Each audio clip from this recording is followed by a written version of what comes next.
Hey, thank you for clicking into this podcast. This is going to be a conversation with Mehdi Noori, who is the founder and creator of Patchline.ai, which is a tool for musicians to organize and distribute their catalog. We also talk about his journey as a DJ, starting from a course during the pandemic to playing at Burning Man 5 years later, how he builds his own company using different AI tools to leverage his token usage, and how he has been maximizing his token usage with polyphasic sleep, which is definitely not recommended. Enjoy the talk.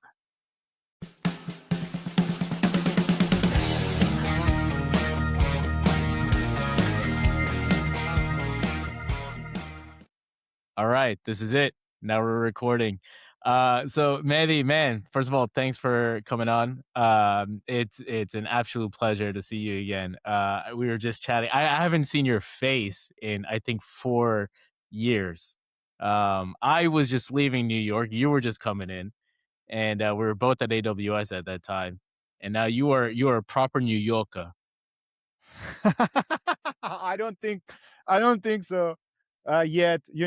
First of all, thank you so much for having me, Hugh. I mean, it's so amazing to see you after 4 years. Like we definitely shared amazing life experiences or work experiences together, working at one of the probably most unique teams ever in the AI space at the time. I Mhm. remember that we called ourselves the SWAT team of AI, if you remember, at Oh the yeah. time. So yeah, it's so fun. I'm excited for this conversation. So yeah, I'm not a New Yorker, by the way. Like there's people say 1 to 2 year in New York, you're kind of like still not done, and then 2 to 5 years, you're like medium rare, and then after kind of like 10 years, you are like well done New Yorker. So Yeah. Well, that's um, uh, that's kind of funny because like my brother and his wife, they did their 10 years in New York, and I think at one day once they hit 10 or 11, they were like, yeah, we've kind of had enough. I did 3 years, so I guess that just made me like tender enough to like poke, and then I bounced out. I didn't even get the seasoning on, but like oh yeah. who is a true New Yorker then, huh? I mean, what's okay? So what's so cool about I lived in Boston and New York, and this is like the double-edged sword of those kinds of cities is where they're super transient. You get so many people kind of coming through. Very few people in New York, like in New York City, are from New York City. That's something I noticed there. I don't know what the exact number is, but I just people just kind of come through. Boston had that same thing, and there are pros and cons to that. Some people love it, some people hate it, but you do end up crossing paths with a lot of different walks of life. Yeah, actually, I also lived in Boston, for 3 years in my life. Dude. And I could tell you that you're absolutely right. It's like, you can't bet on anyone to be here forever in either of the cities, right? Mhm. Boston is like a 200 plus university, all around in the greater Boston area and educational Yeah. institution. So people just come in and leave. And New York is rough. New York is tough, right? New York's not for everyone. You Yeah. come in with all these big dreams and Yeah. then just get slapped and, left and right. The problem So, is, yeah, like, you watch all these TV shows and movies, and you're like, "Oh, I'm gonna live like that." I remember coming in, I was like, "Oh, you watch the TV show Friends, and it had these massive apartments, and like half the time they don't even have jobs, and you're like, "Oh, that's what New York City living is like." And then you get there, and you're paying through your nose for a little shoebox, and you're like, "Well, this is not fun," And every restaurant is like, it's just a different experience. The yeah, economics changes things. that's right. That's right. Yeah. Well, this I had to remind myself because I know we talked about this, but we actually both went to the same university in Boston. I had to look at your LinkedIn to remind me, but it was yeah, we are both at MIT. I think we Yeah, we I we know. just missed each other though. That's right. I think it's like you came in and I left. That's right. Exactly. Yeah.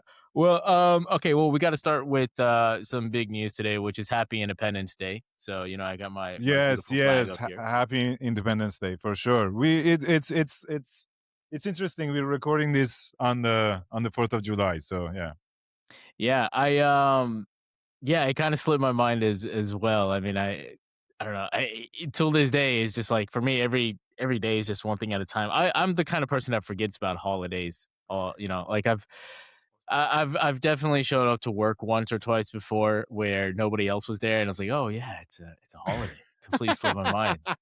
Like nobody tells you, nobody sends out an email, nobody. It's not like in school where your parents are informed and they know not to take you to school that day. You just show up and jump on your routine. That's right. Yeah, yeah. I mean, we can talk, and then I'm sure, like at some point we get there. But also, like for me, man, like I have no sense of what is the day. Is it a holiday today? Is it Friday night at 1 a.m. or is it like Monday at 5 a.m.? Like I have no sense because I'm working. I'm burning the tokens. Like I Yeah, don't care. Yeah, yeah, we're definitely gonna get into that because you don't have a regular job anymore. When I say regular job, you're not doing a 9 to 5 that's working right. with like a boss. Yeah. Well, yeah, fuck it. Let's get into it. Why wait? Why save the good stuff for later? There's just Yeah. so much of it. But yeah, dude, your hours are okay, so we worked at AWS. We were working regular, say 9 to 5. I mean, yeah, there's a lot of leeway and all that happens in terms of, what hours are you actually putting in and the type of job and work that we were doing. Um, but dude, you went into the deep end, and I don't know how you did it. Like I told you before, I hold you and like anyone who's willing to step away from a s- an an expectation of payment for your labor to building your own thing from scratch. But I also think, man, you're the kind of person to do it. So, dude, what drew you to that lifestyle of not sleeping so you could build? Yeah,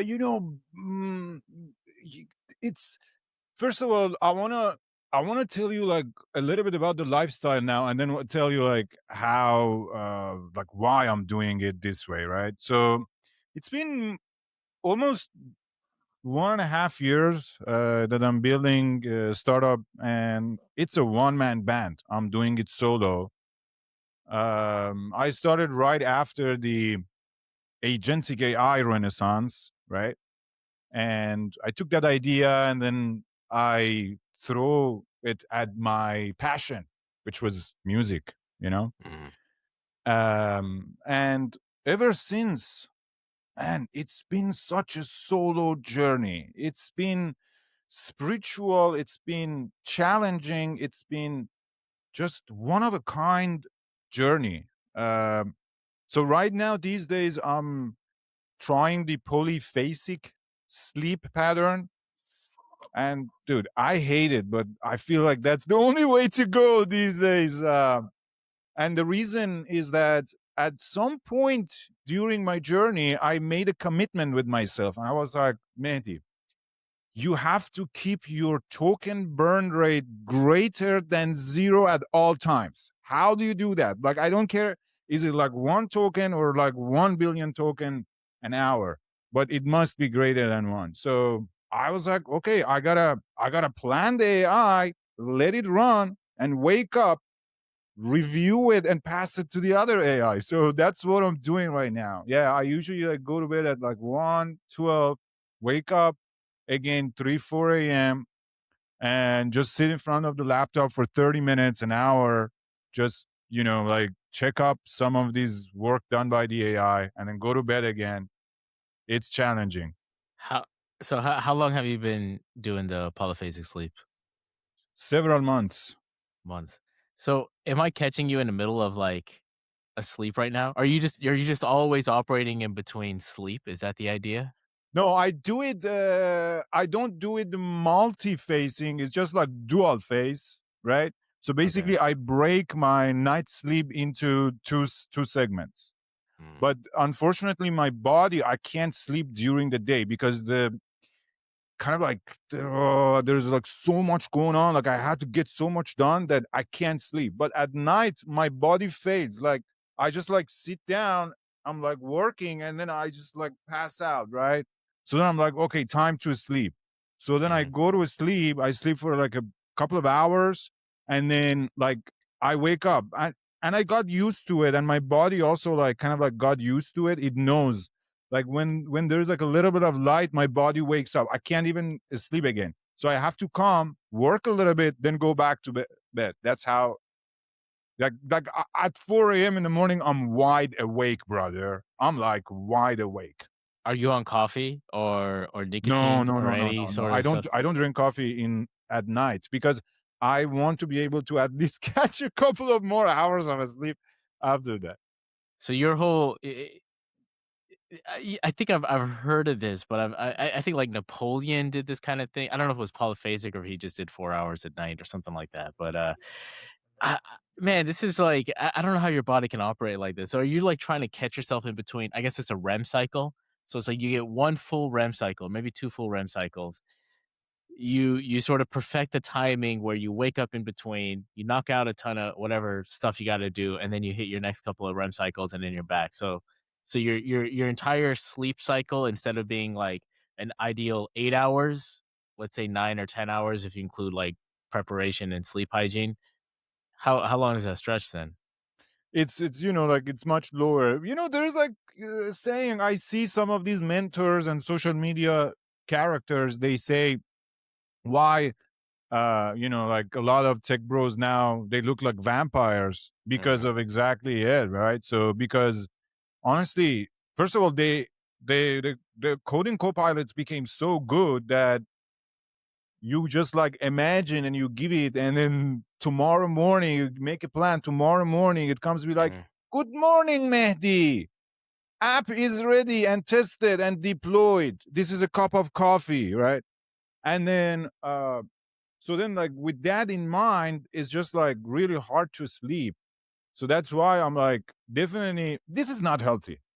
This is not healthy. I can't wait for this to be over so that I go and then like take like 9, 10 hours of sleep. This is not healthy, brother. okay, I gotcha. So the drive isn't to, perfect some sort of, it's not for health. You're doing this for No. burn rate. So okay, Yeah. so the cycle is, before you go to bed, or your first, let's say the first phase, you kick off like a large set of instructions, and I guess you mostly on Claude Code, I guess. I use all of them.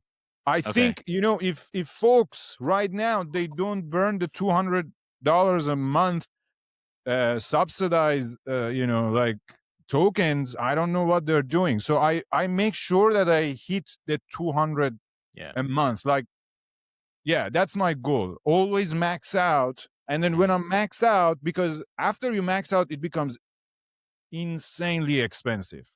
I mhm, don't know if you have hit the like on demand token usage by either of them, but I use mhm. Cloud Code, Codex, I use Cursor, and then when I'm like done, I go to the open code. Okay, Olama, one of those Olamas. Yeah, Dude, GLM, yeah. okay. I played around with, something locally, but man, even using, I think the smallest one I found that was, reportedly very good is, Gemma 2 billion, or Gemma 4 with 2 billion 2 billion weights. It did not do very well on my computer, and I was like, "This is just not worth it."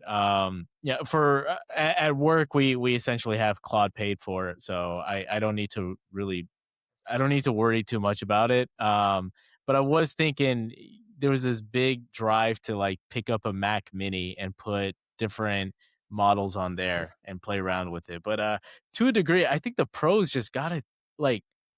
There's a reason there's competition and there's economics in this. I mean, I'm very impressed with Claude. Copilot, I haven't used Copilot honestly in 2 years, and it was just a very different product back in the day. Cursor I've used, but I haven't used their agents. Oh my God! Like each of them, it has its own, and then their behavior changes. It's been two Mm, years that I have worked with all of them, and I have observed. And there would be like 1 week that you would be like, "Oh my God, this is it!" Like Fable 5 came. I wanna go ahead, and then you do it, and you'd be like, "Okay, yeah, this is over now." The new update by GPT came out and they yeah, added the goal. Oh my God. Okay, so let's go and do that, right? And then you go and then be like, oh my God, Composer 2.5 goddamn fast. Like you just give it a task and it will do it. And I don't know how fast. And yeah. actually, I went to what's funny? Cursor sent me an email, said that you're the top 1% token burner in New York City. And they Hell yeah. invited me to cook with Cursor in Hell New York yeah. City, right? That's awesome. That's awesome. I went there, and the first question, I was like, hey, question. I raised up, I'm like, guys, why Composer 2.5 is so fast? I can't trust it. Like, it Yeah. must think a Yeah. little bit. But Yeah. actually, after like I trust it, and then I take a code and then I give it to like Opus or Fable, it's doing a good job. It's not Mhm. like, terrible job. It's actually like it's doing the job. So When did 2.5 come out? a few months ago, A actually, few months ago. Okay. I before the saw acquisition. But okay, that's what I was gonna ask because I know like something that Musk's companies have been like tripling down on is getting these GPU set up for efficiency, and they've been. I mean, like Musk has been involved in this thing for more than 10 years. So I think when it comes to setting up the pipeline, getting all the GPUs properly hooked up, like delivering speed, yeah, I'm suspicious too now because like all the AIs that I use they're frustratingly slow, but then they also kind of give you that sort of warmth of sanity where it's like if it's taking It's this long, it thinking. must It's be it's thinking. Yeah, cooking. It's literally cooking, exactly. you know? It's cooking. Yeah. Yeah. Like it's funny, right? Because the faster your results come back, the more suspicious you are about them. So you just Exactly. you have like your agents fighting each other. You have your do you remember back in the day, way back in the day, before Transformers became a thing, GANs were blowing up. Yeah, yeah, yeah, yeah. I The generative remember. adversarial networks, and I think you Network. might I have, remember. I remember, yeah. man. Good old days. Yeah, yeah, yeah. And I mean, it was a very similar idea. You have your adversary, you have your generative portion, and then you have your adversarial portion. There's And actually two different networks that are like feeding yes, into yes, each other. it's the same thing. Beautiful. Yeah, I've never thought about it that way. yeah, Beautiful, yeah. brother. Yeah. In it, like when you zoom out, that's what I am doing actually. That's the way that I I develop, and love I'm it. happy to kind of I like love it.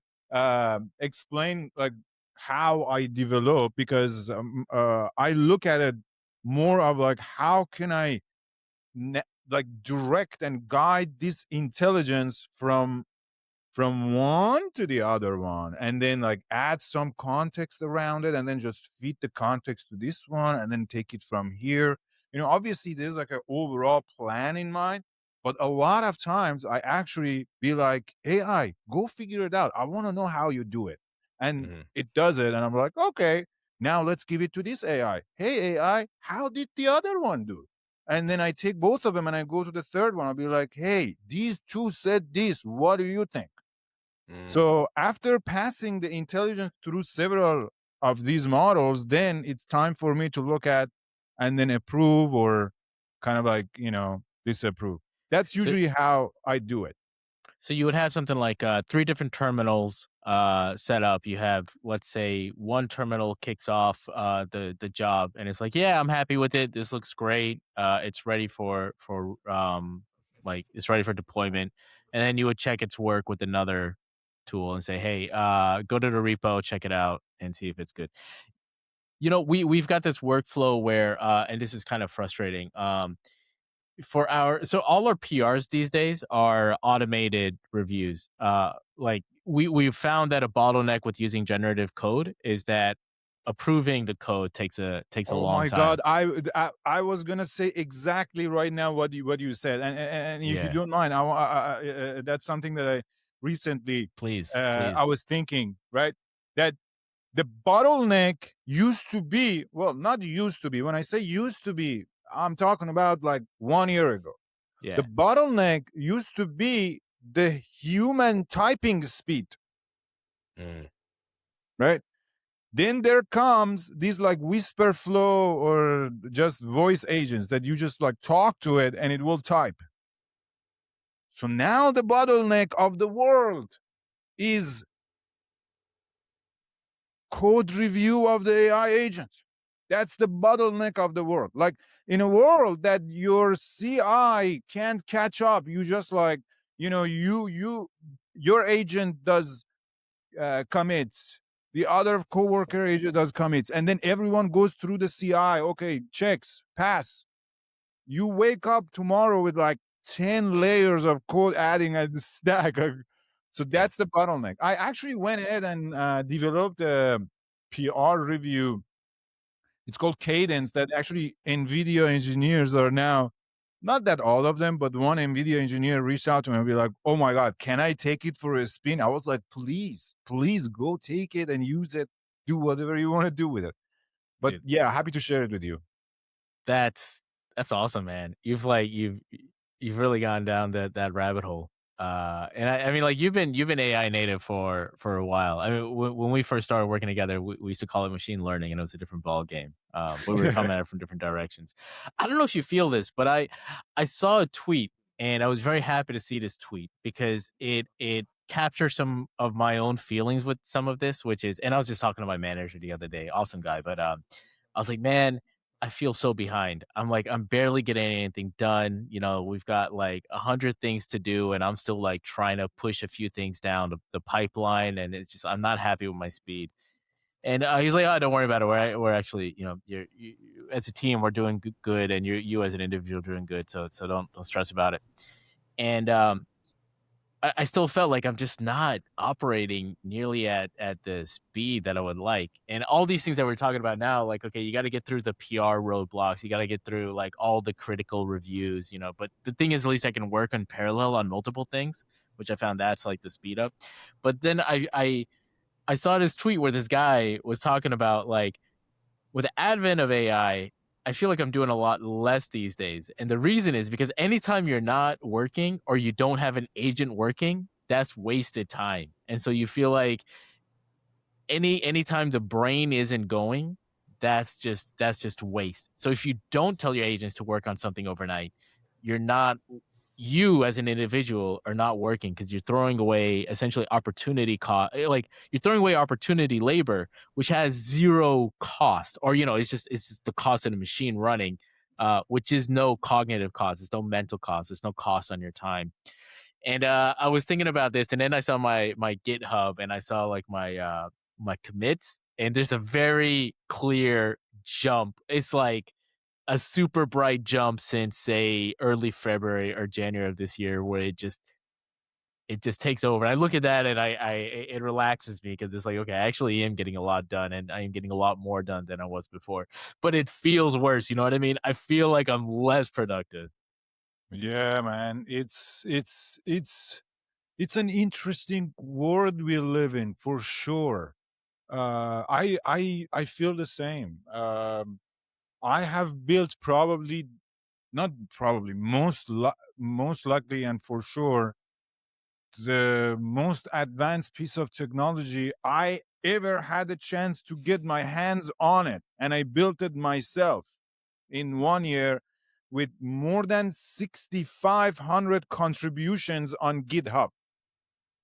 And I still look at the product. I'm like, there is a lot to do. When am I gonna do it? Like, just because in the past, and for context, if just like I want to give like an example now from the time at Amazon, right?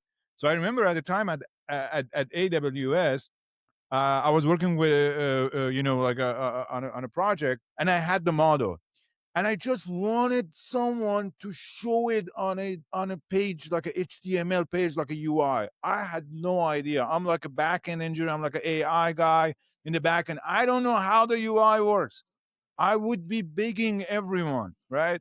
That can you just come, please? Like, I have the data. I just want to like put it in an app and visualize it. The customer wants it. For weeks, I had to go and beg people and just promise them and be like, okay, I'm gonna give you good rating. Like, don't worry, if you need my help, I'm gonna help you out.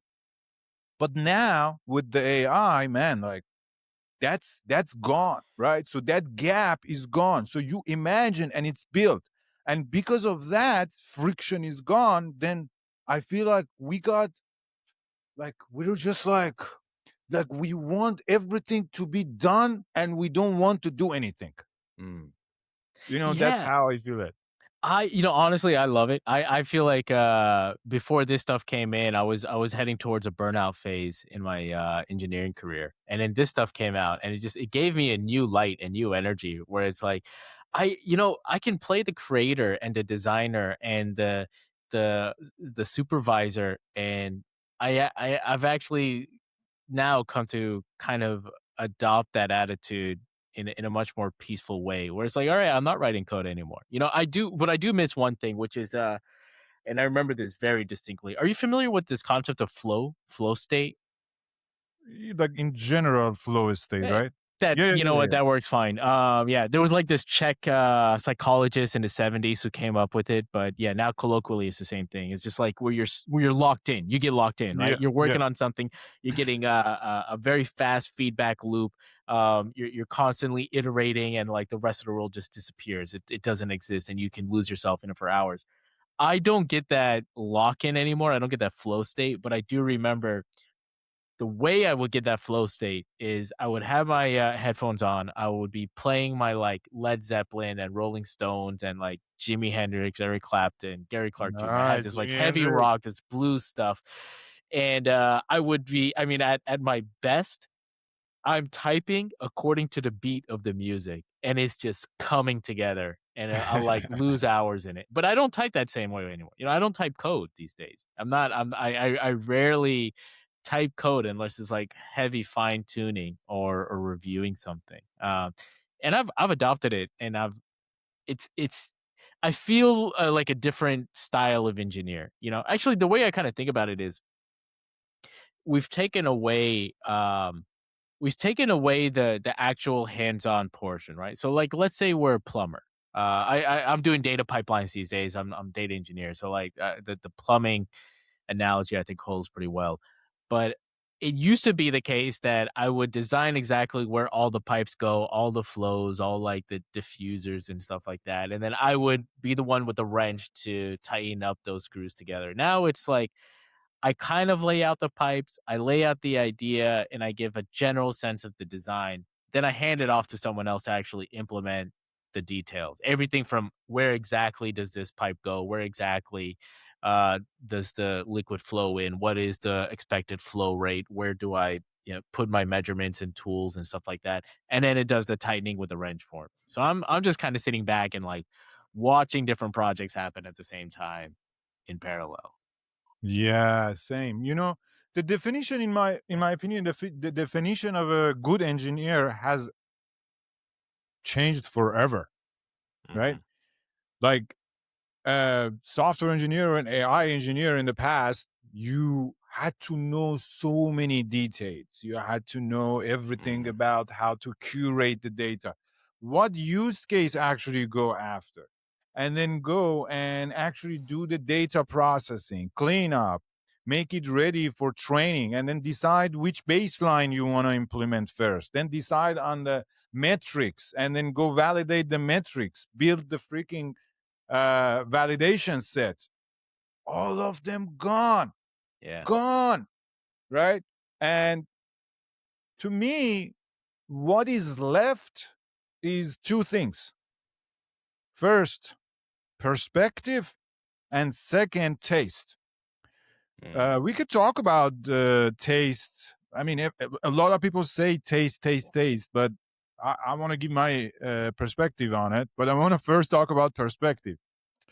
So, exactly related to what you said, because you and I, right, the folks who were doing this plumbing, right, we were on the battleground.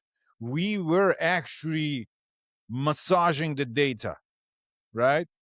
Now, or like, for example, for myself, I had a team at AWS, right? So then I would be asking my team, hey, I would join the meetings, I would help them define the problem, and then I would ask my team, okay, so can you do this and that, right? For us, because we have done it in the past, we know how it goes, and then we know how it goes wrong. That's very important, right? So then, because of the perspective, it's much easier for us to plan out and then take a look at the AI output and be like, okay, this makes sense, this doesn't make sense. But for someone who just arrived at the AI, like imagine I just got out of college and I'm like, okay, Cloud Code, right? I'm just typing and then I get the result. I'll be like, there is zero perspective. Like you have no perspective of, okay, what is this actually? What happened? Right? So on the taste also, man, AI became so good. It will give you three answers, right? So that pop up be like, do you want to do one, two, or three? From my point that I have the perspective, I'm like, actually, the three of them are good. Like either of these three options and either of these, if we choose, it's actually right. So Yeah. that's the taste. That's be like, actually, I think this is going to be looking more beautiful. Let's go at this, right? So then it became almost like an art, to be honest, like Mm, coding, and mm. it's almost became an art that you have to have your taste there in the product, from the color of the buttons to like the whole UX of the user, to the whole like architecture behind the scene. Like how do you actually put these Lego boxes together to get the end result? So yeah, that's how I think about it. Well, it's kind of funny is I was working on something and Claude was going in a completely direction and I had to stop it and be like, whoa, whoa, whoa, slow down, slow down. We have all this data already.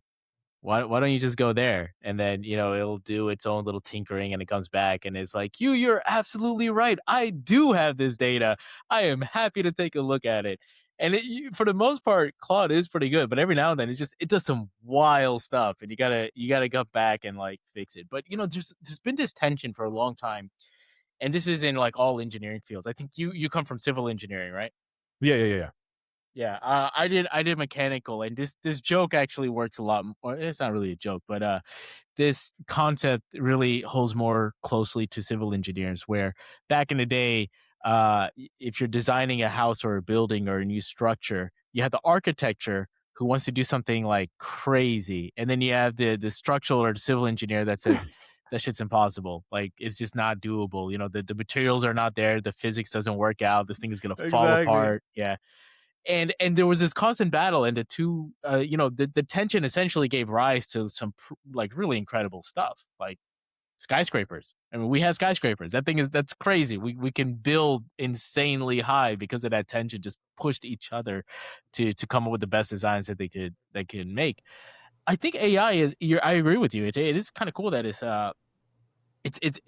is on the one hand, it's resolving that tension, but it's also kind of like merging like the best engineers, I think you're right, are going to be those that have a design aspect to it or that have developed their taste and their ability to think in design, and then vice versa, the best designers are going to be ones that come around and say, oh, I understand why this is engineering like technicality, or like why this is the sort of thing I need to think about. Well, okay, a very simple example is this concept of modularity, which is to say, if I build something, I want to be able to reuse it and modify it and apply variations to it.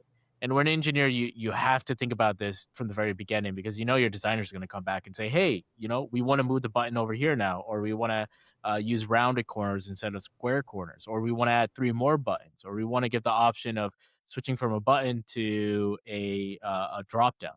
And all these little tiny things are written in a way that you can respond very quickly to the design changes, and so modularity becomes important.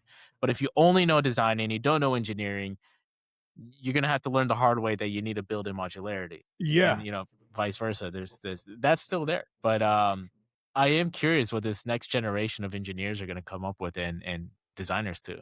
Yeah, yeah, man. I actually, this is like an area that I thought about it, in my alone time a lot. Before we jump, actually, I want to touch base on your civil engineering versus architecture. There is this person called Calatrava. I don't know if you know him.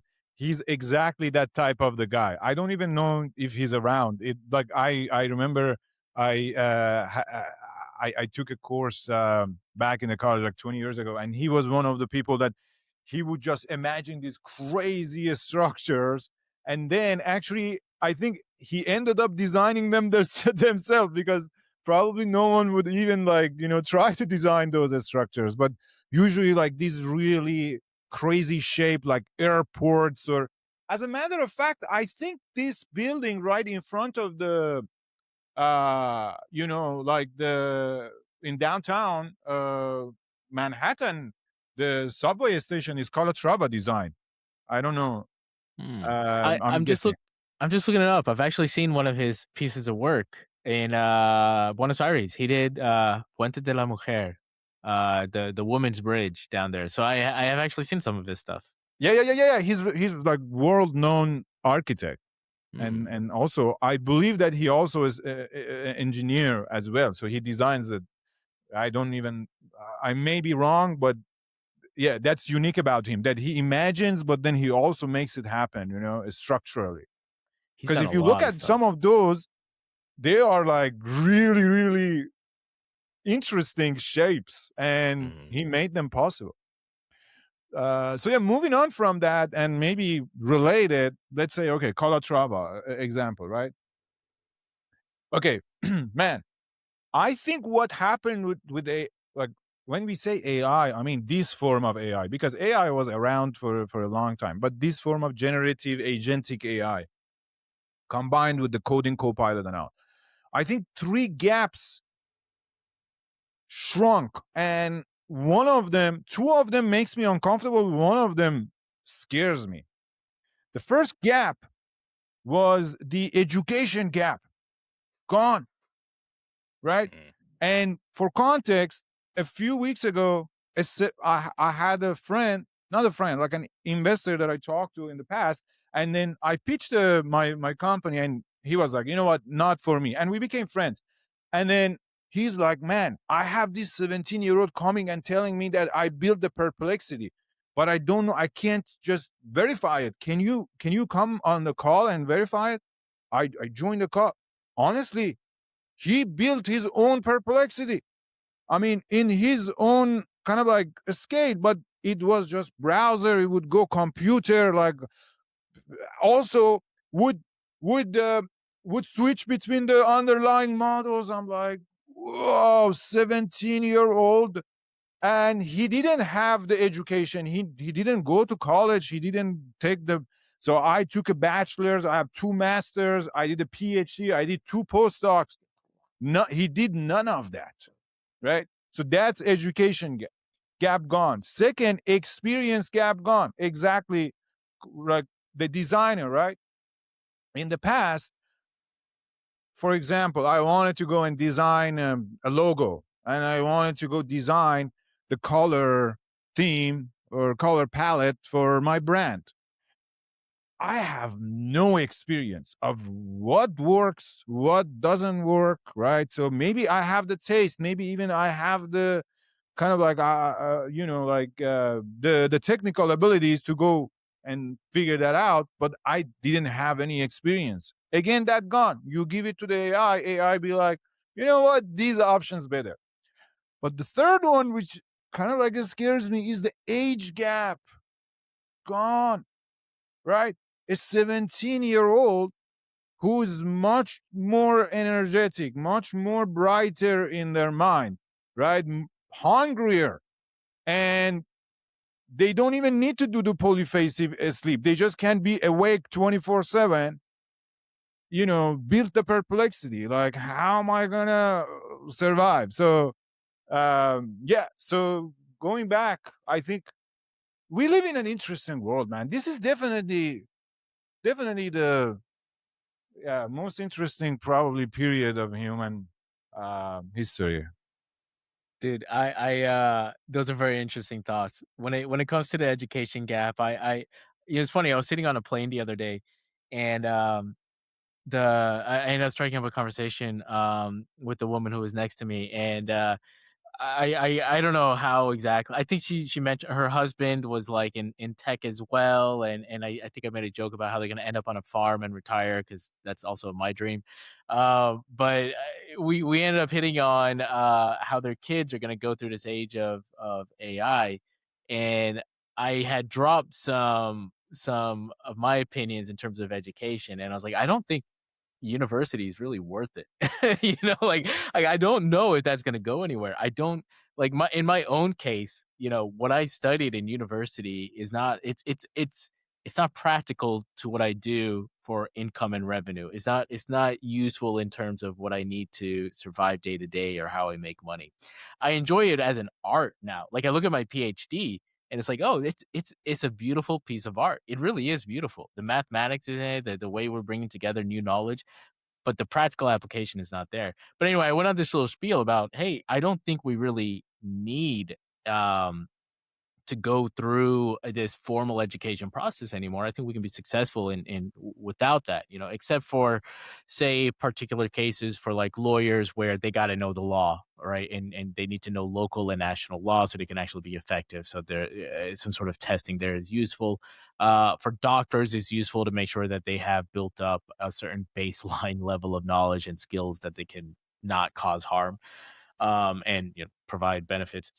But when it comes to something like tech, especially, you really don't need an education. And the end of that conversation, the reason that I remember it is because at the end of the conversation, she was like, "So, like, did you drop out of high school?" I was like, "No, I've got a PhD." Like, I just don't see the value in education in the same way, And I was like, "Oh, that's interesting. That's sort of the perspective that is still kind of held." But I'm with you 100%. Like even 15 years from now, if you want to learn something, talk to AI, and it will give you cutting edge information. In fact, I remember just talking to a doctor. I have trouble falling asleep. I've had trouble falling asleep for such a long time in my life, and so I was looking at the recent research on it, and I found some journal papers over the last like 4 or 5 years that are the most up to date recommendations on sleep hygiene. And when I spoke to a doctor, she was not a specialist. She was a generalist. And it's interesting because she was telling me all this stuff, and I was like, that information, like in my head, I'm thinking that information is outdated from 15 years ago. And I know this because I talked to AI and actually went straight to the AJAC papers. So I have the science and, with me, but I didn't bring it up because I was like, I'm just gonna go to a different doctor because it's kind of clear that you've doubled down on your position here, and I'm not gonna get the Yeah. benefits that I'm hoping for. But it is an absolutely different world with Man, all this. even the medical, there was this viral video or photo on Reddit or Twitter or X that the patient took a photo, snap a photo of the doctors chatting with ChatGPT right in the It's office. hilarious. That's hilarious. Man, like because it's goddamn good. It's It's really good, good.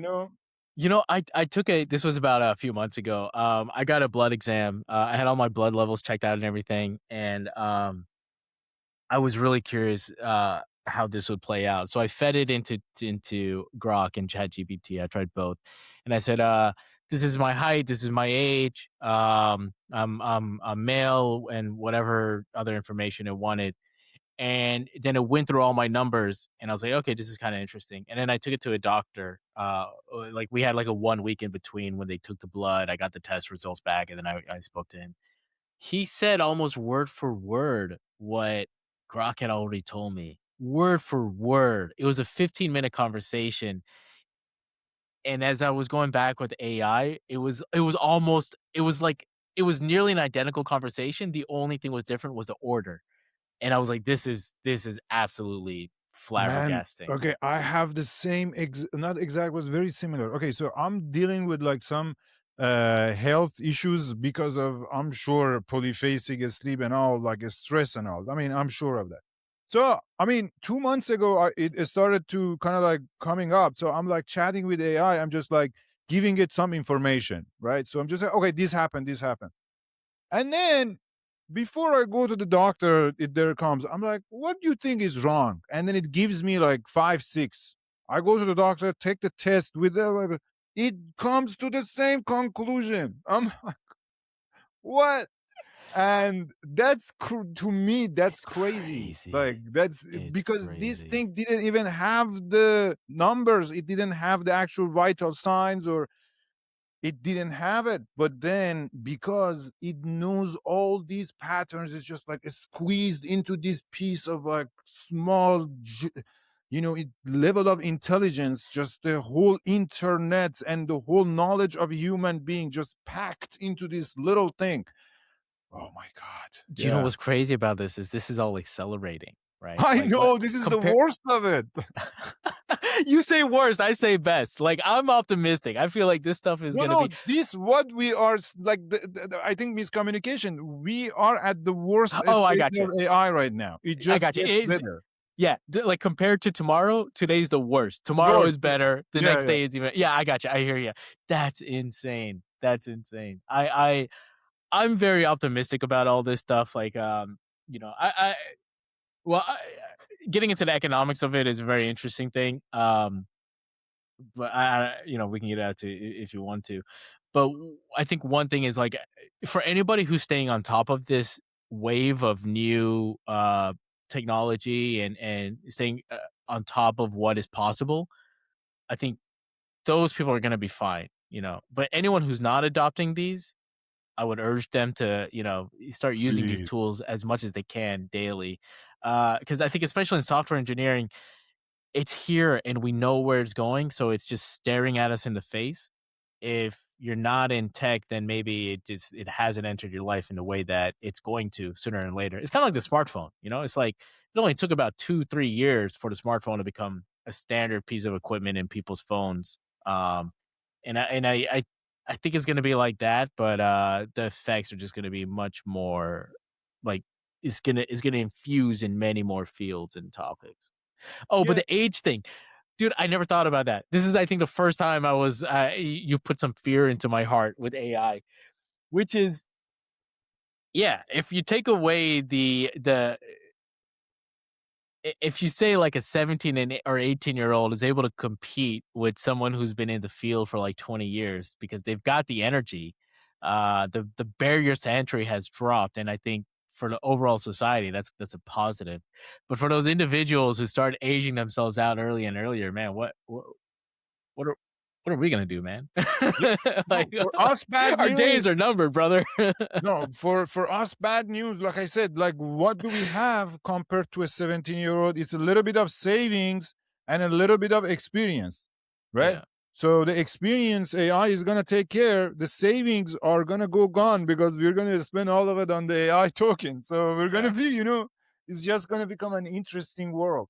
See, I It's wonder if one thing that's gonna happen, and I feel like this is a bit of a pendulum. We got all these social media tools, and then the initial release of something like Facebook was the idea that, hey, we're in a digital world, but this is gonna keep us connected as a people in the digital age. And that grew into all these social medias that we have. And now I don't think that ideal has been realized where we're personally more connected. I think we chat a little bit about this. What's really cool is that all these niches have come up, and you can like enter all these kind of different cultures online. But in terms of person to person connection, I think that's deteriorated. And I wonder if the value, in some form or fashion, to age and wisdom is gonna be like building charisma and personality, where it's like, you know what, building an offline authentic connection is gonna, in some form or fashion, end up being the critical draw. Like as an example, live music.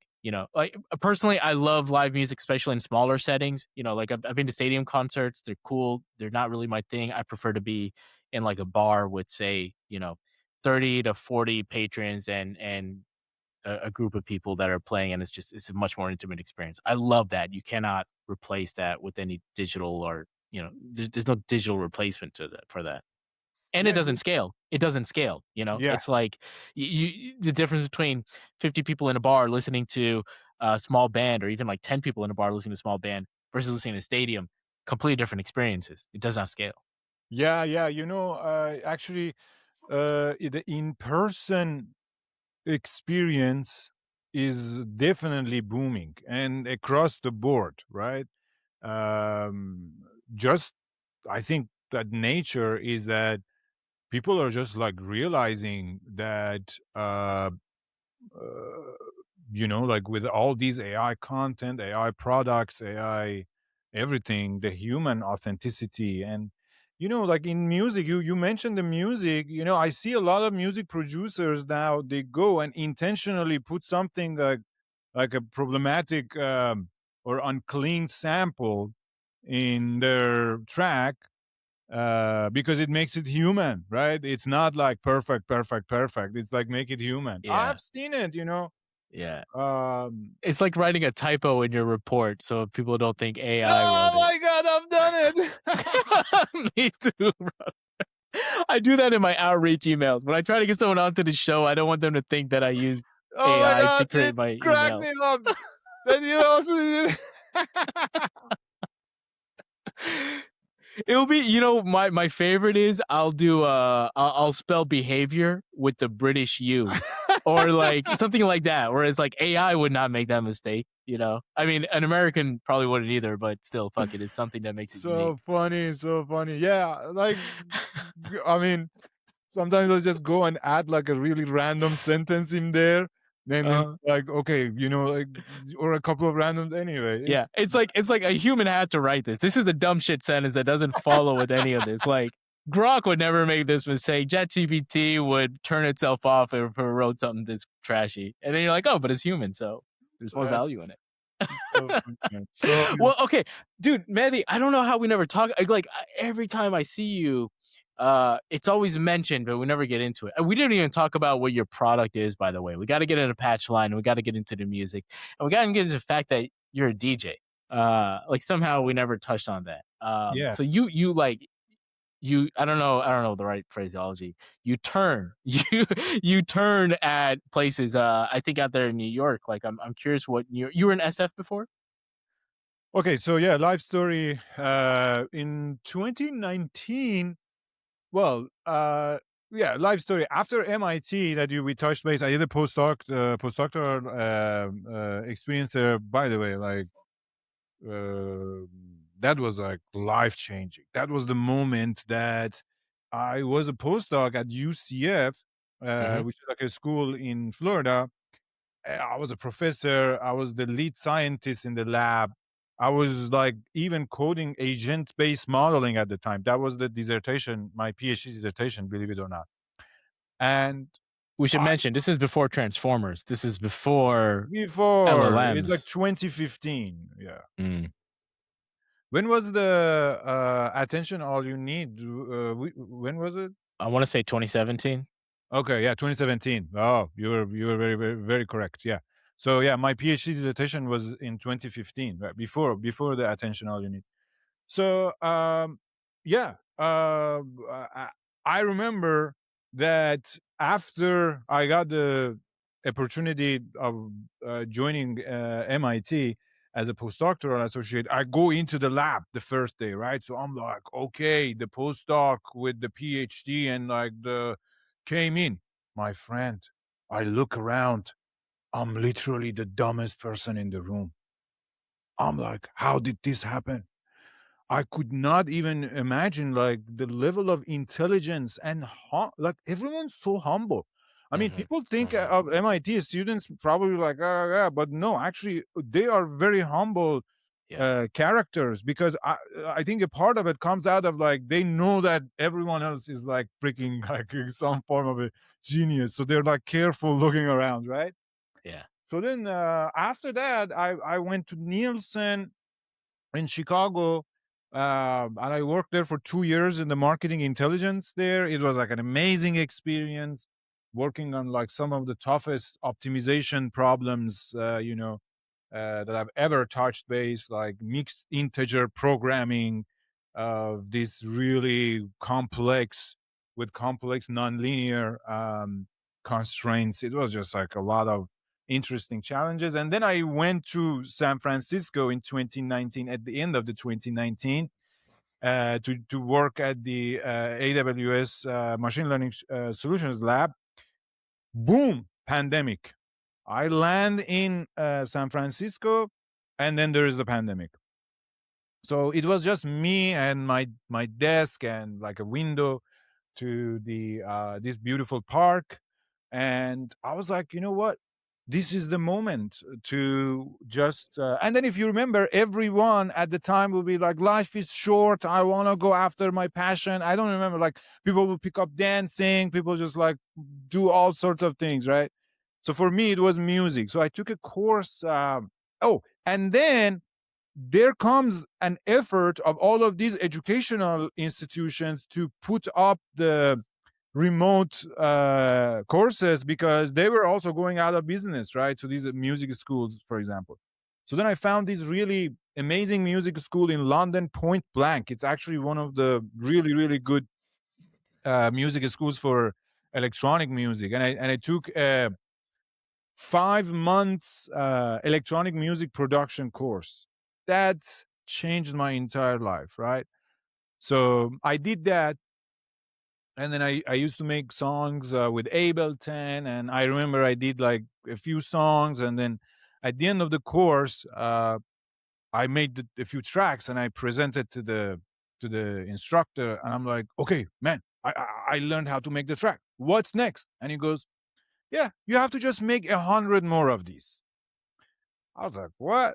And he goes, yeah, you just make 100 more of these until you come to the groove and you learn how the song making or songwriting and production, and how do you make sure that this actually track sounds good in a car and in a club and in your home, like speakers and such. So I was like, hold on a second. I never knew this is that hard.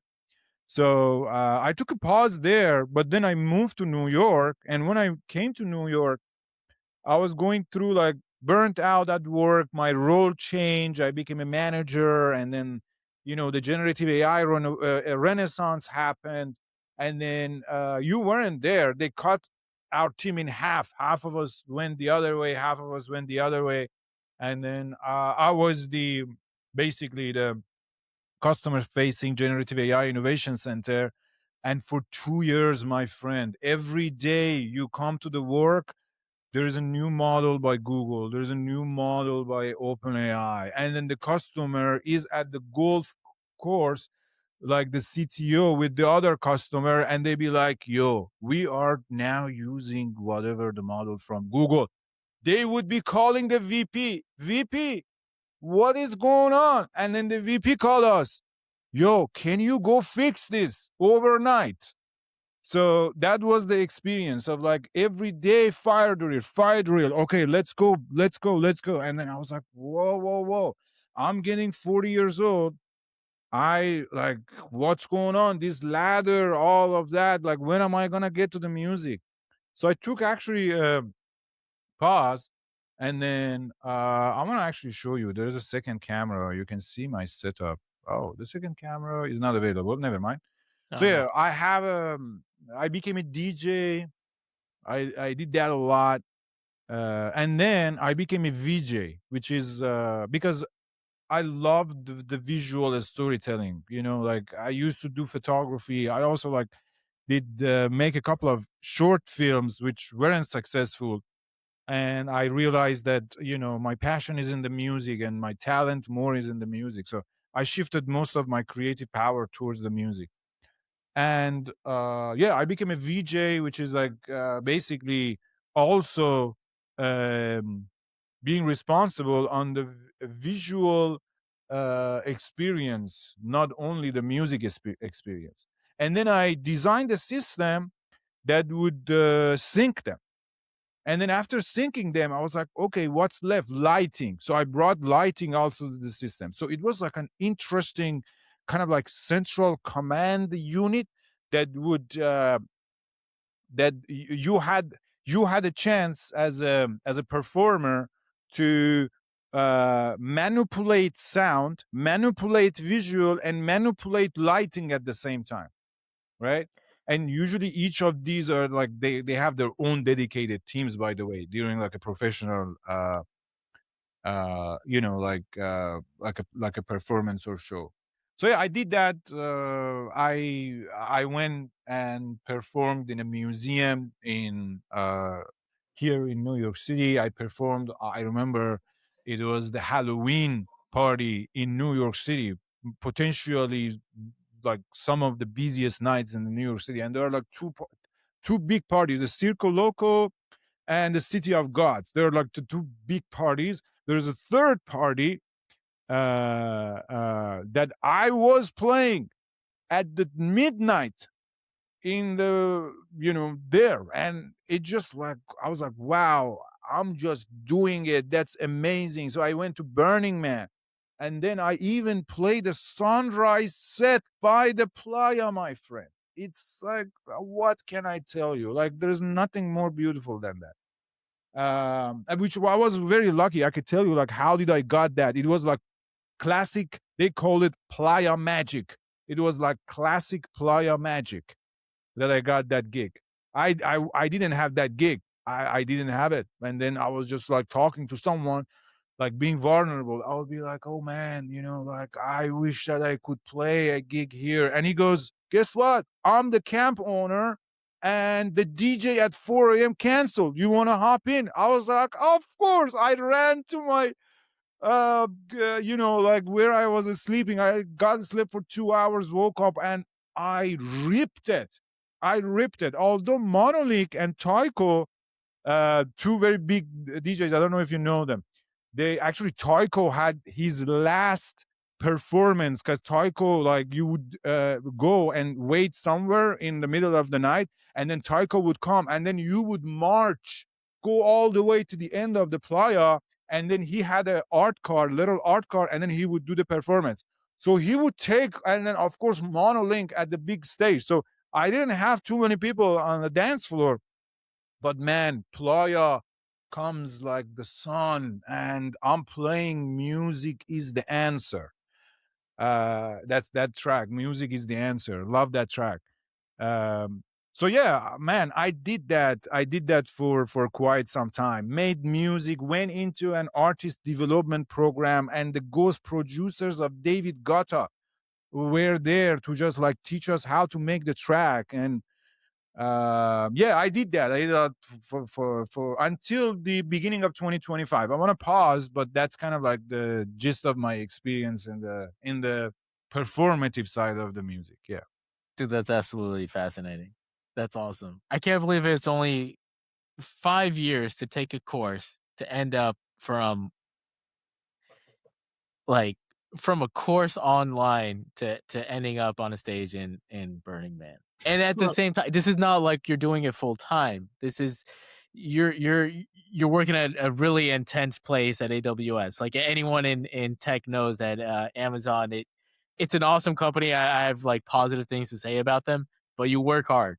It's not the kind of place that you could just like sit on your laurels, collect your paycheck, and do well. No, you gotta work your ass off. dude, can I tell you something really funny?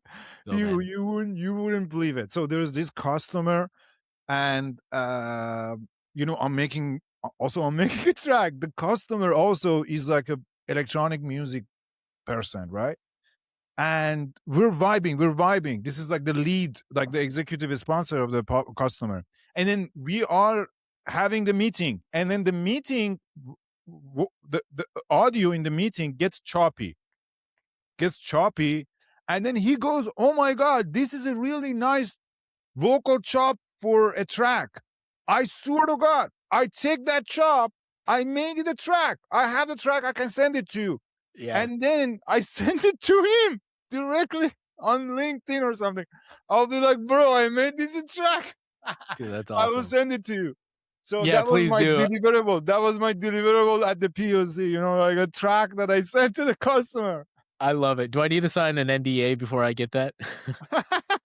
Let me know. I'll sign it. It's all good. Dude, how did you even how do you develop your skills on that? So the music side, it makes sense. You get your headphones, you plug it into a synth or all the different digital tools that you have. But then you said you expanded into visuals and you expanded into lighting.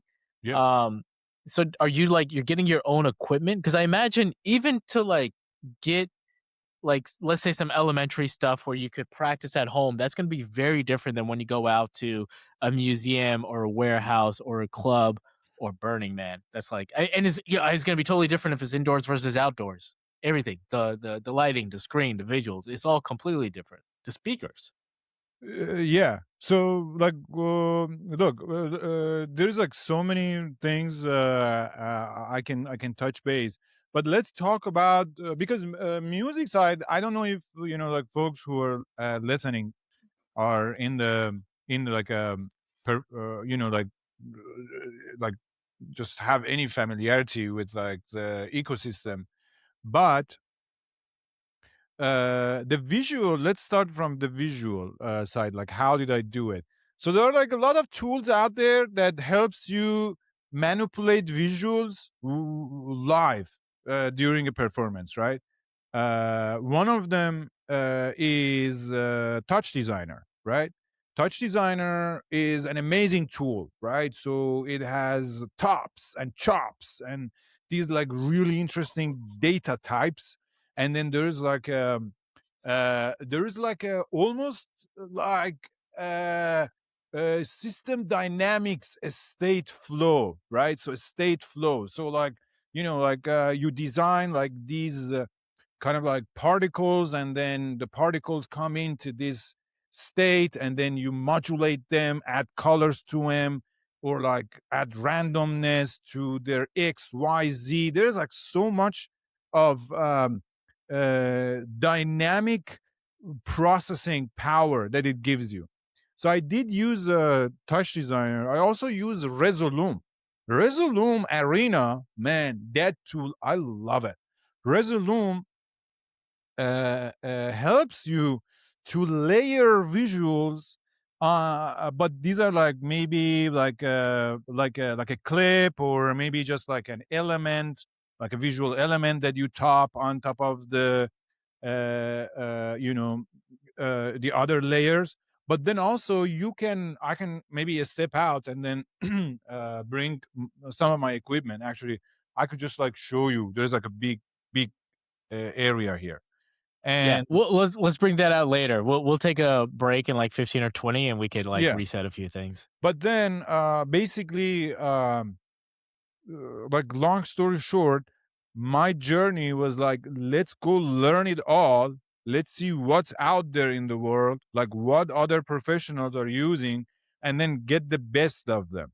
Like, for example, for lighting, there is this tool called Sound Switch that enables you to program your light through DMX cables. DMX is just like one way to communicate, yeah, messages and send it to these LED panels, and then you could like dynamically program it, and you could say, okay, like when the drop hits, I want your color to change from this to that, and then I want you to like flash. I want you to do this and that, right? And then you could define a venue, and then in venue you could just have different fixtures.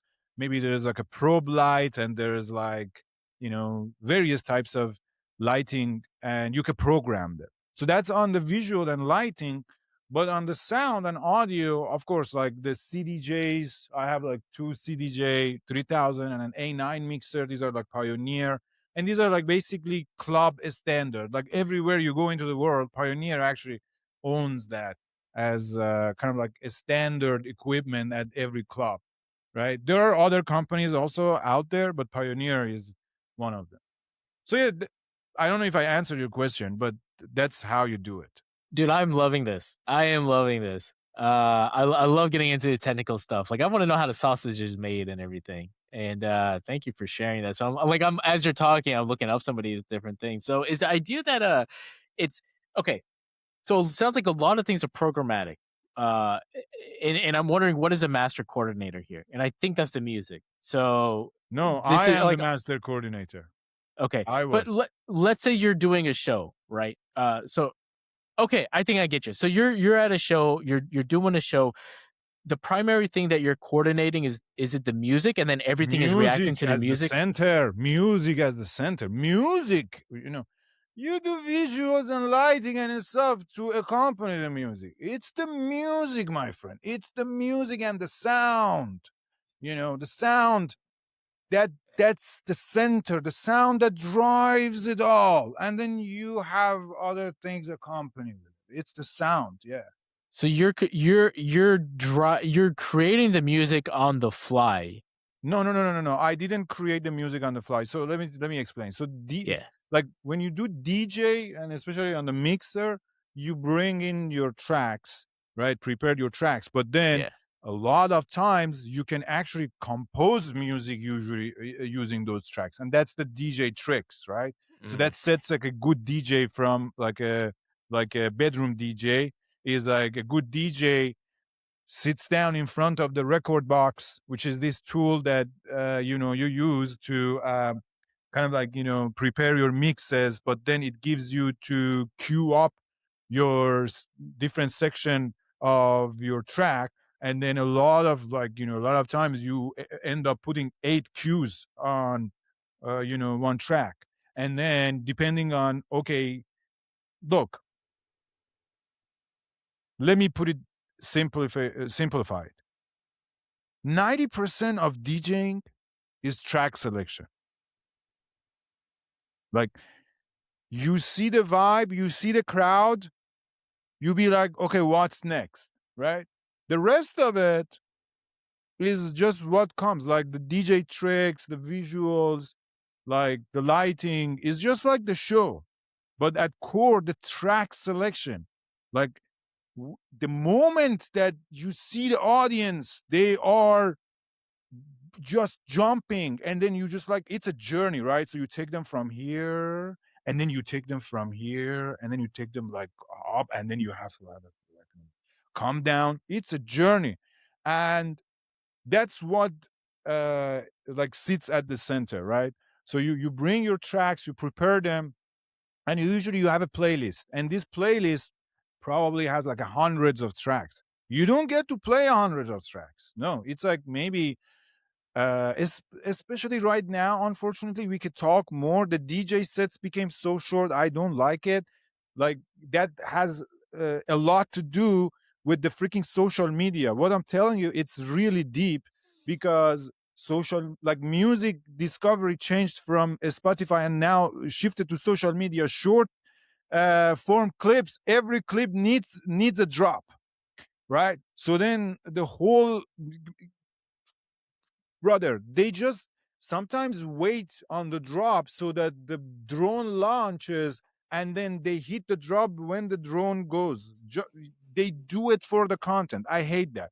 But then historically, it was like, okay, so you prepare the track, you have like like 100 tracks, and then you come in and then you see the vibe, and then you'll be like, okay, now this track, oh, they're vibing. Let's just double down on this key. Let's double down on this vibe. And then you throw a track, be like, whoa, everyone left the dance floor. Let's just throw a classic, bring them in. So that's all the art of DJing. Yeah, that's interesting. I gotta see one of your shows one of these days, dude. Yeah. I mean, You gotta if come. I'm not performing because I am 100% on my startup, but I will be Mhm. back. I'm not going to Okay. let this dream die, man. I will be back. That's awesome. Yeah, I definitely gotta see one of your shows, to take it all in. And then so then the audio okay, so you're in control of the music and you're like you're reacting to the crowd, you're getting them into the motion, and then at the same time, the audio and or not the audio, but um, Okay. the visuals and, um yeah, Lighting. like the visuals and the Yeah. lighting are gonna react.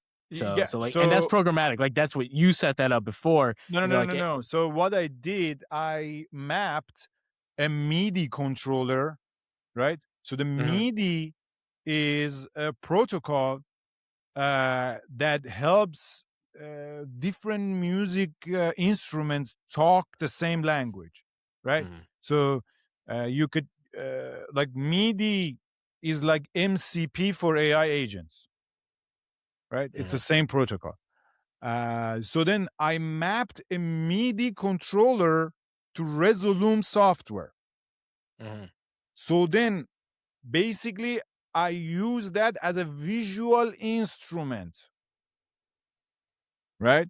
So then I'm mixing the music, and then I have this MIDI controller also. Actually, I have some YouTube videos on my YouTube channel. You could take a look if you want. Uh, I used to go by this name called Algoryx, which is short for Algorithm YX. So you can find it Algoryx Music. But yeah, so the MIDI controller helps you play visuals as if visual is an instrument. Lighting, I programmed writing to the sound because my mind, I wasn't that smart to be able to actually, like, 3 of them I did try, but that would be like too much. So then I ended up actually using AI. Actually, I use AI to program the light to the song, and then I exported it as a metadata. That was the kind of like, that's where my kind of like programming skills would come. Then I would export it as a metadata of the track, so that when I loaded on the CDJ, it sends DMX signals to the lights. All right, I'm trying to find. I would love to see this. And I found Algoryx Music. Did I get that right? Algoryx Music. Algorithm music, yeah. Okay, I see about like 5 videos. Yeah. So there's one actually that I did. I can send it to you. There's like one that is What's it? like What's a the big title? screen in front of it. Yeah. Here. There are a few. Yeah, and then I started hosting a freaking show in my apartment, or like a series that was called Destination Unknown. Is there a chat in here? Wait, what did you? Yeah, are you sending in the Riverside chat? Because I have the YouTube here, and I could share my screen so we could get this on recording. Yeah, let's do it if you want. Yeah. All right. Let's see. Let's see how well this works. Okay. I'm gonna share what we got going on here.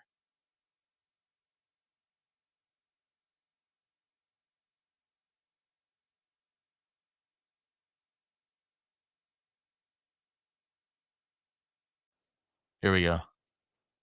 Yeah. Okay. I love that they got you in the bottom left. And what's going on here in the bottom right? Yeah, right now, that all visuals in the background, it's like I am mixing it. You see? You're in it, dude. You're in it. So also like the sound.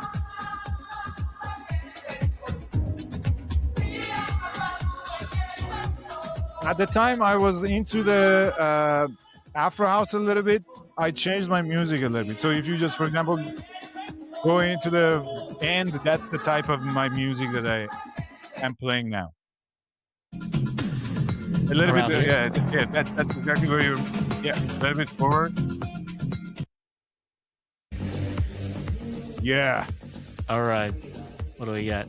I'm gonna turn it up a little bit. All right. Dude, you're in it. This is a 2-hour set? Yeah, 2 hour. I played 2 hour nonstop. Just back and forth. You got so much energy, man. I was telling you this the other day. I'm shocked by how much energy you have. I have never seen you tired in my life. Woo! Freedom. Wait. There you go.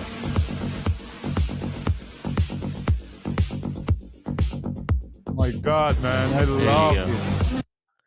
Where was this? Yeah, so if you want, I don't know if it's fun, but there is another one I can show it to you, because this one was a very, very special performance that I did at a museum in. I just shared the link with you in New York, and then that's where I basically. Yeah, I mix them. This is Afro House again. Mm-hmm.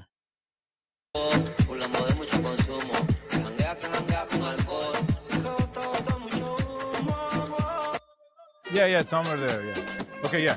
So again, the visuals and then somewhere we have to find because there's like a lighting as well. Okay. That background reminded me of Beetlejuice for some reason. I think it's because like the black and white little tentacles.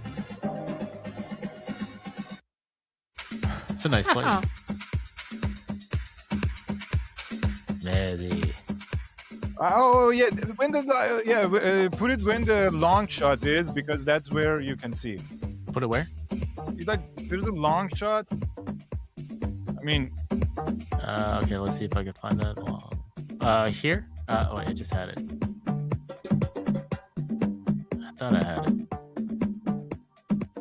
Oh yeah, there. Here. Okay. Yeah. Oh yeah, so you see the lighting? Yeah. You got the LEDs. You got the visual back here. Yeah. So now the visuals are also like. You see, I changed it, so it's like. Yeah. I control it. It's so fun, man. It's like the most fun thing. That's awesome.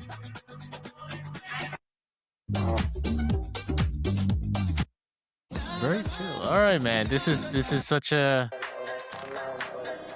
hybrid of putting together like the digital and the artistic. Very cool, man. Yeah. I'm gonna go back at it, man. You just like reminded me of this is I'm happy to do that for you. Sometimes you just need a reminder of your passions.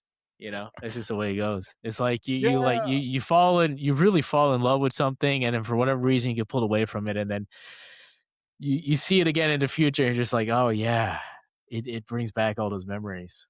Yeah, my friend, I don't think that I stepped away from it. I am still in Okay. my artistic journey, but I'm making, instead of a music, I'm making like a platform for people of the music. Yeah. Hey, I tell you what, I got to use the bathroom, and we've been waiting to actually get to this. We're an hour and a half in, and Mehdi, the main thing I wanted to talk to you about was what you're about to talk about. But I want to have a clean bladder before we get into it. Okay, go. I'm gonna also like maybe take a break too. Yeah. Bring out your stuff too if you want to show any equipment. I'm gonna keep it recording. Let's say we come back in 5 minutes. Okay. And or 10 minutes. I don't know if you need more time, but we'll just leave it on. Cool. Yeah. Welcome back. So we were just about to jump into Patchline.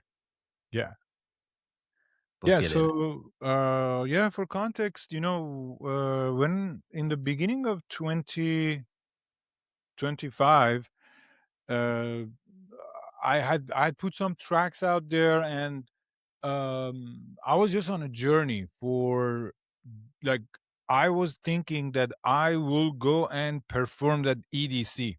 Like that was like my mindset that I'm gonna go and just become this kind of like dedicated producer, DJ, performer, and want to go all in. And I did that. I remember my friends went to Tulum in January, and they were like, "Mehdi, you gotta come." And it was so cold in New York, and I was like, "No, I want to sit down on my Ableton, and I want to make sure the loudness of my kick is matches the reference track. I want to make sure that my first drop has lower energy level than my second drop.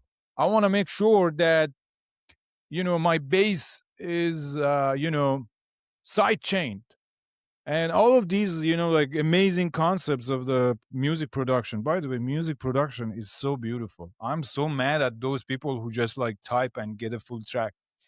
Anyway, so then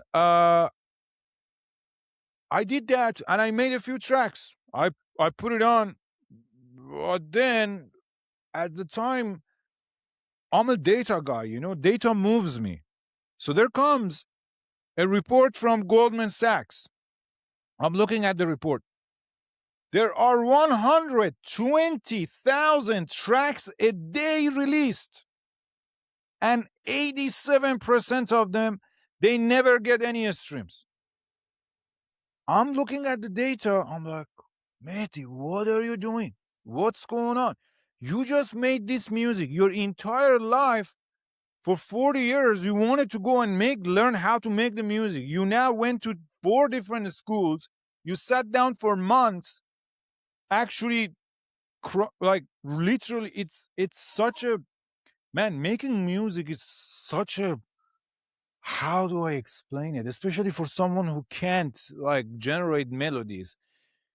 It's very, very like a personal and spiritual experience. If you do it right, if you actually sit down and choose your hi-hats, and then you put like 10 different vocal tracks, and then you put like a compressor on your drum bass, and then you just take all these like limiter and clipper or all of it, you put it on your master channel, like you do it right. If you do it right, it's such an emotional experience and spiritual. And I was like, okay, I just made this track and it sounds like I'm just putting it into the ocean, like no one's gonna listen to it, right?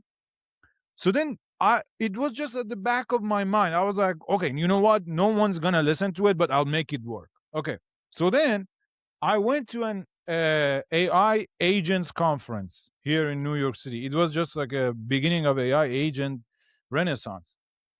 So I take out my phone and then I start searching music because I wanted to like find the track. But by track I mean like a panel or like some program. None, nada, nothing. I'm like, wait, what happened? Like no one in the music industry actually cares about agentic AI. So then I go to the music tech conference. It's one of the like highest ranking music tech conferences held every year in New York City. I type agentic AI. Nothing comes up. There is only one person on the panel that says agentic AI. That's it. The entire 5-day conference. So I was like, wait, there is a tsunami of automation happening in the world, right? Like agentic AI is taking the world by storm, and it looks like there's a massive gap here. So then I took that idea, right? So, The well, a couple things. One, what were you expecting to see? And two, what is the difference between music and AI versus music and agentic AI? I see. Okay, yeah. So honestly, I was expecting to see, because at the time I was working at the Generative AI Innovation Center, right, at AWS. So like customers would come and ask for all sorts of requests to automate their workflows, right? Mhm. Versus with completely understandable that the music industry in particular was and still mostly concerned about the copyright laws and like protection of the actual artist work, right?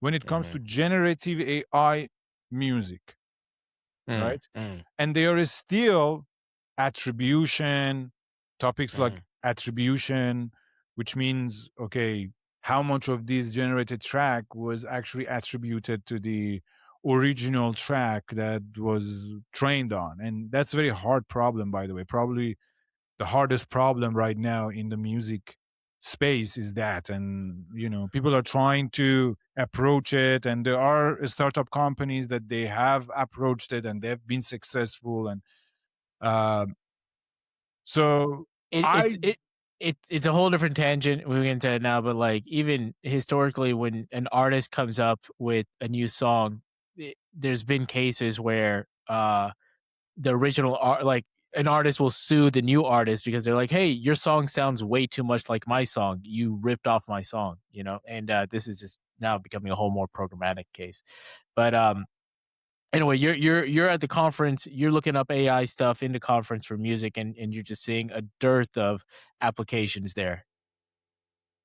yeah. So like by that example, I was gonna say that at the time there seems to be a massive gap between how music tech world is looking at the AI like revolution, and how who I come from AWS and AI and optimization background looking at the AI, right?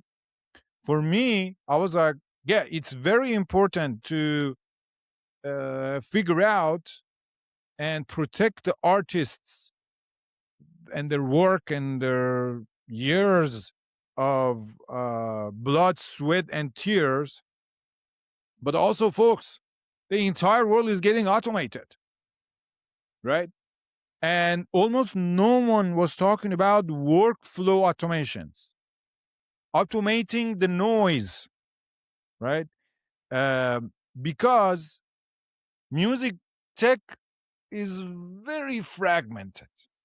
The current state of music technology is very fragmented. Artists, on average, probably have to log into 10 different tools to get their things done, right? So you have your distributor, you have your right holder, then you have all sorts of these companies that help you with your link in bio, and then one of them gives you like a smart link, the other one gives you like a release plan, the other one puts you in touch with the labels, the other one gives you like a storefront. It's just so many different tools, my friend, right? And then music production on its own has like a lot of other tools and a lot of other processes that you have to keep in mind. So I wanted to build a platform that addresses the same problem, which is the fragmentation in the music tech. And that's why I called it Patchline. So for context, a patch bay is a unit in the studio or like a modular synthesizer that helps. Yes, thank you. Yeah, you can automate your entire music with agentic AI, right? So I can explain more like about this, but I wanted to like first give you like what is a patch line, and then we can get into it, right? So patch line, like in music terms, like you have a semi-modulated synthesizer. By the way, what I'm talking about is not related to the business. I am using an analogy to let you know like what patch line is by heart. So we have this patch bays, right? So the patch bay, you, for example, like you have this saw wave, or you have this sine wave, or you have this square wave, right? You start from there, and then you add a filter, right? So you patch a filter to it, and then you have the ADSR, attack, decay, um, sustain, release. Okay. And then you just route the modulator, right? And then you construct the sound. I wanted to build the patch line for the business of music that addresses the problem of fragmentation. So as you can see, catalog, release planning, direct to fan sales, fan capture, roster intelligence, all of them orchestrated by Aria, which is our flagship agent. And it is available across the web app, your Slack, and also through MCP. So by heart, Patchline is a direct to fan platform. Like whoever that joins Patchline, actually, you don't even need anyone. You can manage a self-sustained, profitable business by just using Patchline. You don't even need to distribute your music. I mean, you go ahead and distribute your music, but I give people in the music industry tools that they are able to actually run their business automation, business operations on autopilot, and the whole goal is to automate the noise so that the music can have a space to shine. So I can explain more if you have any like questions. Dude, I love to hear you just kind of going through it, but I will say one thing that's super interesting here is this is an AI native app, right? Like the whole app construction is so different from what we've seen even a year ago. A year ago, the sort of standard interface to an app is there's the web app, iOS, and Android. But here now we're seeing, and I think this is a great example of this, where it's MCP native. The whole thing is designed to interact with AI from the ground up. So it looks like the primary interaction device is to just talk to it, just say, hey, Brother, what is my catalog? brother, that's the key. Like I made Patchline for a world that AI agents run everything, right? For example, can you Hmm. see that copy MD, view MD all the way to the bottom? Yeah. Those are instructions for the AI agents, Mm. you know? So, for example, if you yeah, and then there's like one thing that I wanted to show you, which is like the 0% storefront fee. That's another thing that it's a big bet that I am making, and I hope it wins. And there is a reason for that. Man, Spotify. This is how Spotify runs, right? Yeah, a storefront fee. Yeah, so run your music a storefront with 0% fees. This is a big bet, Mhm. unheard of, right? Tidal takes 10%. Even Bandcamp, which everyone loves, takes a cut. Spotify takes 30% of the pool. Wow. So what I'm saying here is conceptually is that instead of I mean, in a world that I can point my AI agent, I would be like, go replace a Spotify, right? Mhm. Why am I charging people because of hosting a file and processing the file on like whatever the storage? And like that's why I went and I built literally a streaming platform, because I wanted to make the streaming platforms irrelevant. Not irrelevant, like I wanted to just say that the pipes aren't the moat anymore. like like in a world that anyone can go and ask an AI agent to create a Shopify store, anyone can go and actually just ask the AI to directly just like connect with the Stripe APIs, right? So then why do I go and charge you for having a storefront and a Stripe connection? No, I Mhm. will charge you for the work that I deliver, which that work is giving you an optimum release plan. Mhm. Uh, you know, getting all of your streaming, follower growth, fan data, uh, all your like sales, all your conversion rates, bring them all into a context that compounds over time, and then have an agent sit on top that guides you in every step of the way. So then by joining Patchline, you have an AI copilot that helps you run the business before and after release. By release, I mean you put it onto the DSPs, meaning like you put it on Spotify, Apple Music, all these different platforms, right? So Mhm. Patchline helps you run the business before and after. There's like a lot of needs that a musician or like a person or like a music professional has, which is very, very, by the way, specific to just music industry. For example, have you heard about drop link? No. It's very specific, right? So for example, I have a song, I want to drop it. I want to be like, okay, I'm dropping it in 6 weeks. I need a link that I just put it on my Instagram or like my social media or like my email list and be like, guys, go and put your email in this.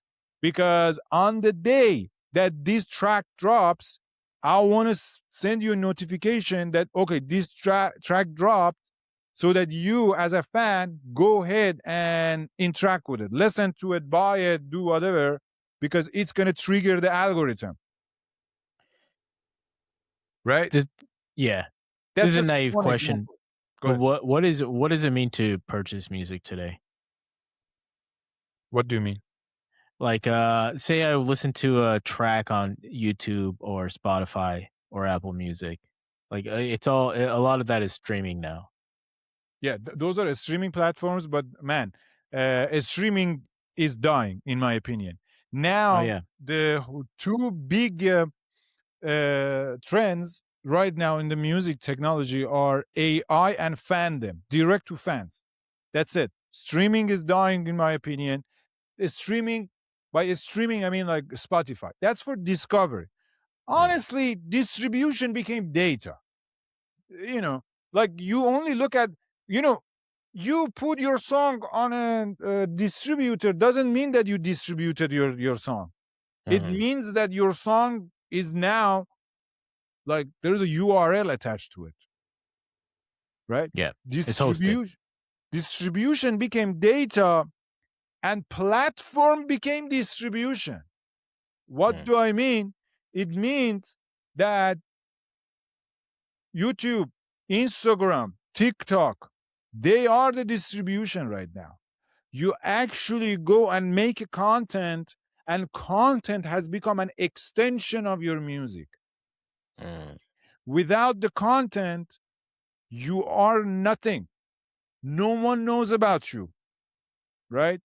So then, in a world that you have to go make the music, you have to go make the content, what I'm saying is that you put the work down.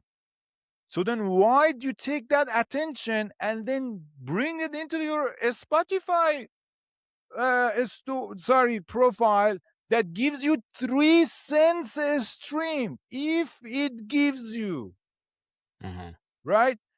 I'm saying take that attention, bring it into your storefront Mm. and sell music. Who buys the music? Your super fans. And as a Mhm. matter of fact, right now in the music tech, everyone says, be like, artists, you only need 1,000 fans to because like there are artists that have probably hundreds of thousands of followers, but they can't make a living because they didn't figure out how to actually create an ecosystem to own their fans, right?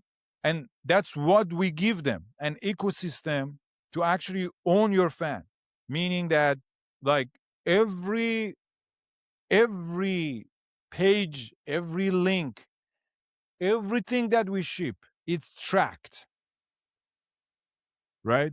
And by track, Mhm. I mean like, okay, so I put say I put like this, like again, it's just like a smart link out there. Smart link means that you just like basically have all of your track links across all of these platforms into one page, right? And then you put it into your link in bio or somewhere, so that the listener, when they come, maybe you have a Spotify, I have Deezer, so then like they have a option to choose. Okay, now I want to listen to your song on Deezer, but my friend, none of those will actually give you who is this person who is listening to your music. Mhm. Patchline will give it to you. We will give it to you that, okay, this person came and visited your storefront this person came and visited your smart link, actually listened to this song, because we're putting a gate, right? I can share my screen too and show it to you if it's helpful. Yeah, do that. Yeah. Okay. Let me really quick. Oh, okay. Yep, this one. Hold on, hold on. Where were you? Oh, okay. Share. All right. So can you see this? All right. Yeah. Okay. I got the QR code. Exactly. This is just a QR code, but that's the idea, that you bring your Instagram, TikTok, flyers, poster, whatever the attention out there, right? Into the QR code, which, by the way, all of these QR codes are kind of like, connected, not kind of like, they are connected. They're just one. And then you capture them in your drop link, a smart link, or a storefront, and then you own them, right? So they buy your music, they sign up, and then now you own them. You could do whatever you want to do. Launch a marketing campaign. You have launched like a uh, like a experience for them, like, sell them merch, sell them actually physical vinyl of your uh, music. So that's one. Actually, let me actually show you the Patchline platform. Is it helpful? Uh, yeah. The screen is not sharing anymore though. Oh, it's not. Yeah, it just fell off.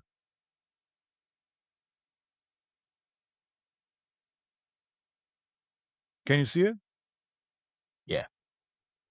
So for Okay. those Welcome to who Patchline. listen, yeah. So if you're on YouTube, you're gonna see the video. If you're on Spotify or Apple Podcast, we're going through a demo that Mehdi's got for us. Yeah. Welcome to Patchline. All your music in one place, from your A&R to your catalog, to releases, to playlists. Who's your favorite artist? Tell me. You said, I'm gonna I go mean, new with one, not Jimi Hendrix.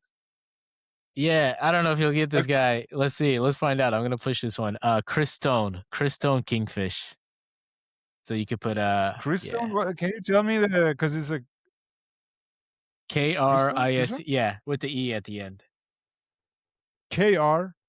Yeah, sorry, you have it right. Christo CHRISTON E. Just add an E.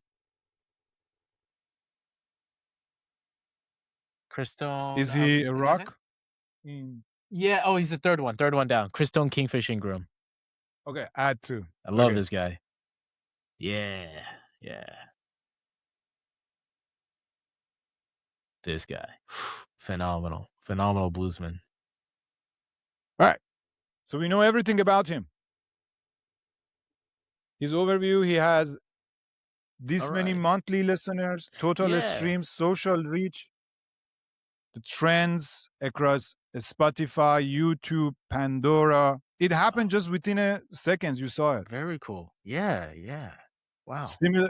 Similar artists, Yes. fan Let's take a look at base. those similar artists. Let's take a look at the similar artists. Yeah. This is my own selfishness night right now. Eric Gales, I'm not familiar with him, but yeah, Buddy Guy, Albert Collins, Jimmy Vaughn, Joe Bonamassa was the other guy I was gonna call out. He's phenomenal too. All right. I like this. I like this. Okay, yeah, I'm just gonna copy paste this for you, just in case you wanna Thank you, sir. Thank you, actually. sir. Yeah, hold on. Yeah, this is all you. Go ahead. Oh, I got you. Thank you, brother. Yeah. So then, like, fan base, like across Oh, TikTok, that's cool. YouTube, engagement, like even look at like his comments and all, Very cool. brand affinity and all. But this Oh is just yeah. your A&R, right? So then let's do something really cool, right? So let's Uh-huh. do something really cool here. let's see. Actually, hold on. Does it have a top track or no? Yeah, okay. So, everything now is I'm just now taking it to a Claude session. Really? Everything now is, because everything MCP, we talked about MCP, right? So Yeah. basically, let me disconnect. This is Aria's MCP, right? It has 51 tools or 50 plus tools, which, you can just like connect it to Cloud like this, just like Mm, authenticate. And that's awesome. yeah, okay. All right. So now we go back to Claude. Okay. You see, so we have analyze a streaming URL, browse catalog, browse roster, search catalog. Oh my God. Everything you need to run your music business. Create assets, share Ah, briefing, that's good. project campaign. All right. So I will go now to a new chat, right? Just gonna go to a new chat. And then I'm gonna go to a Spotify to show you like something. What was the name of him? It was him, right? Chris Stone. Yeah. Oh, you got it. You got it. Yep. So then, like for example, Yeah. I am looking at this track, right? Just okay, I come here and then we like use Aria to tell me like or give me intelligence. Give me intelligence about this track. All right,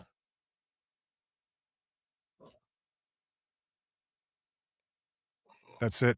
Just tool call the tool, get song intelligence, and just wait. So Claude you told Claude to use Aria, so now it's going to hit those MCP functionalities Yeah, that you've already authenticated, and then it's going to run this analysis on on a specific Crystone track 662. yeah. Look at it. Extremely performant. This That's many cool. performance popularity score, this many YouTube views, this many Shazams, this many plays, playlist footprint, these playlists. It's been on mood, genres. This is a well-established blues catalog track. This happened within Nice. like seconds, right? And then uh, on this here, if you go to catalog, what was the name of the track once again? 662. 662. Let's see. I hope that it probably. Okay. Yeah. Yeah. Okay. So it didn't import it because the artist. Yeah. This is not my primary artist. Yeah. It says Algoryx is the primary artist.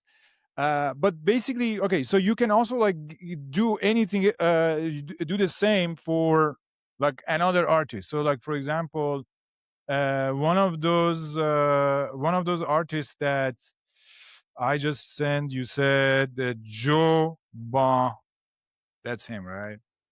Bonamassa. Yeah, Banamasa. yeah. Okay. Joe Bonamassa's been around for a little bit longer.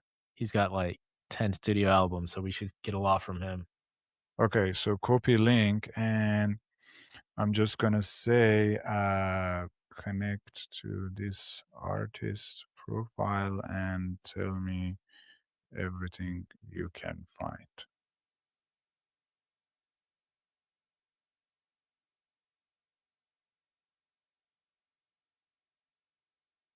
Let's see. Tell me everything you can find. All right. Okay, so now first, this is the context engineering. So first, what I'm doing is that I create an artist intelligence hub for this artist.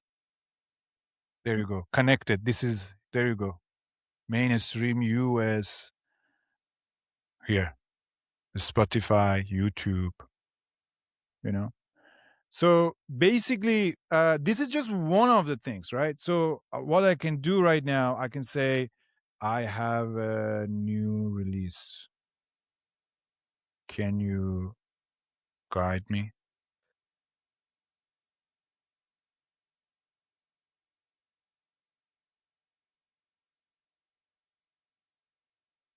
Oh, it's not. It's browsing the catalog right now.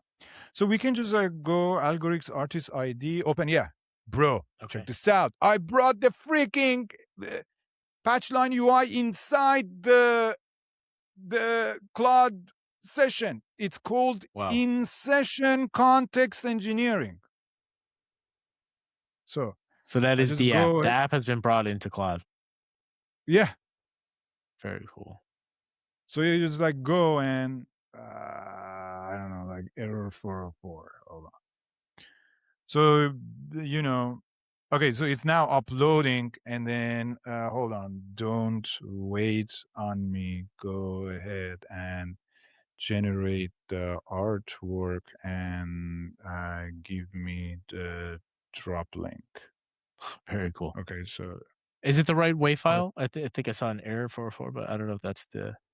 no, that's the name of the track. Oh, that's Uh, yeah, the name of the track. of course, of course, It's Mehdi. Of for course, one it of would be. it's for one of our artists actually. I just like downloaded it and then put it up. It's a track of one of our artists. But you see Yeah. what's happening right now? A release plan is creating, and I just told it, okay, so like just go, don't wait on me. Go ahead and generate. And then it Yeah. will go and use this context within this track and the artist. And that's what I'm saying. It's basically it's a context engineering machine. Hmm.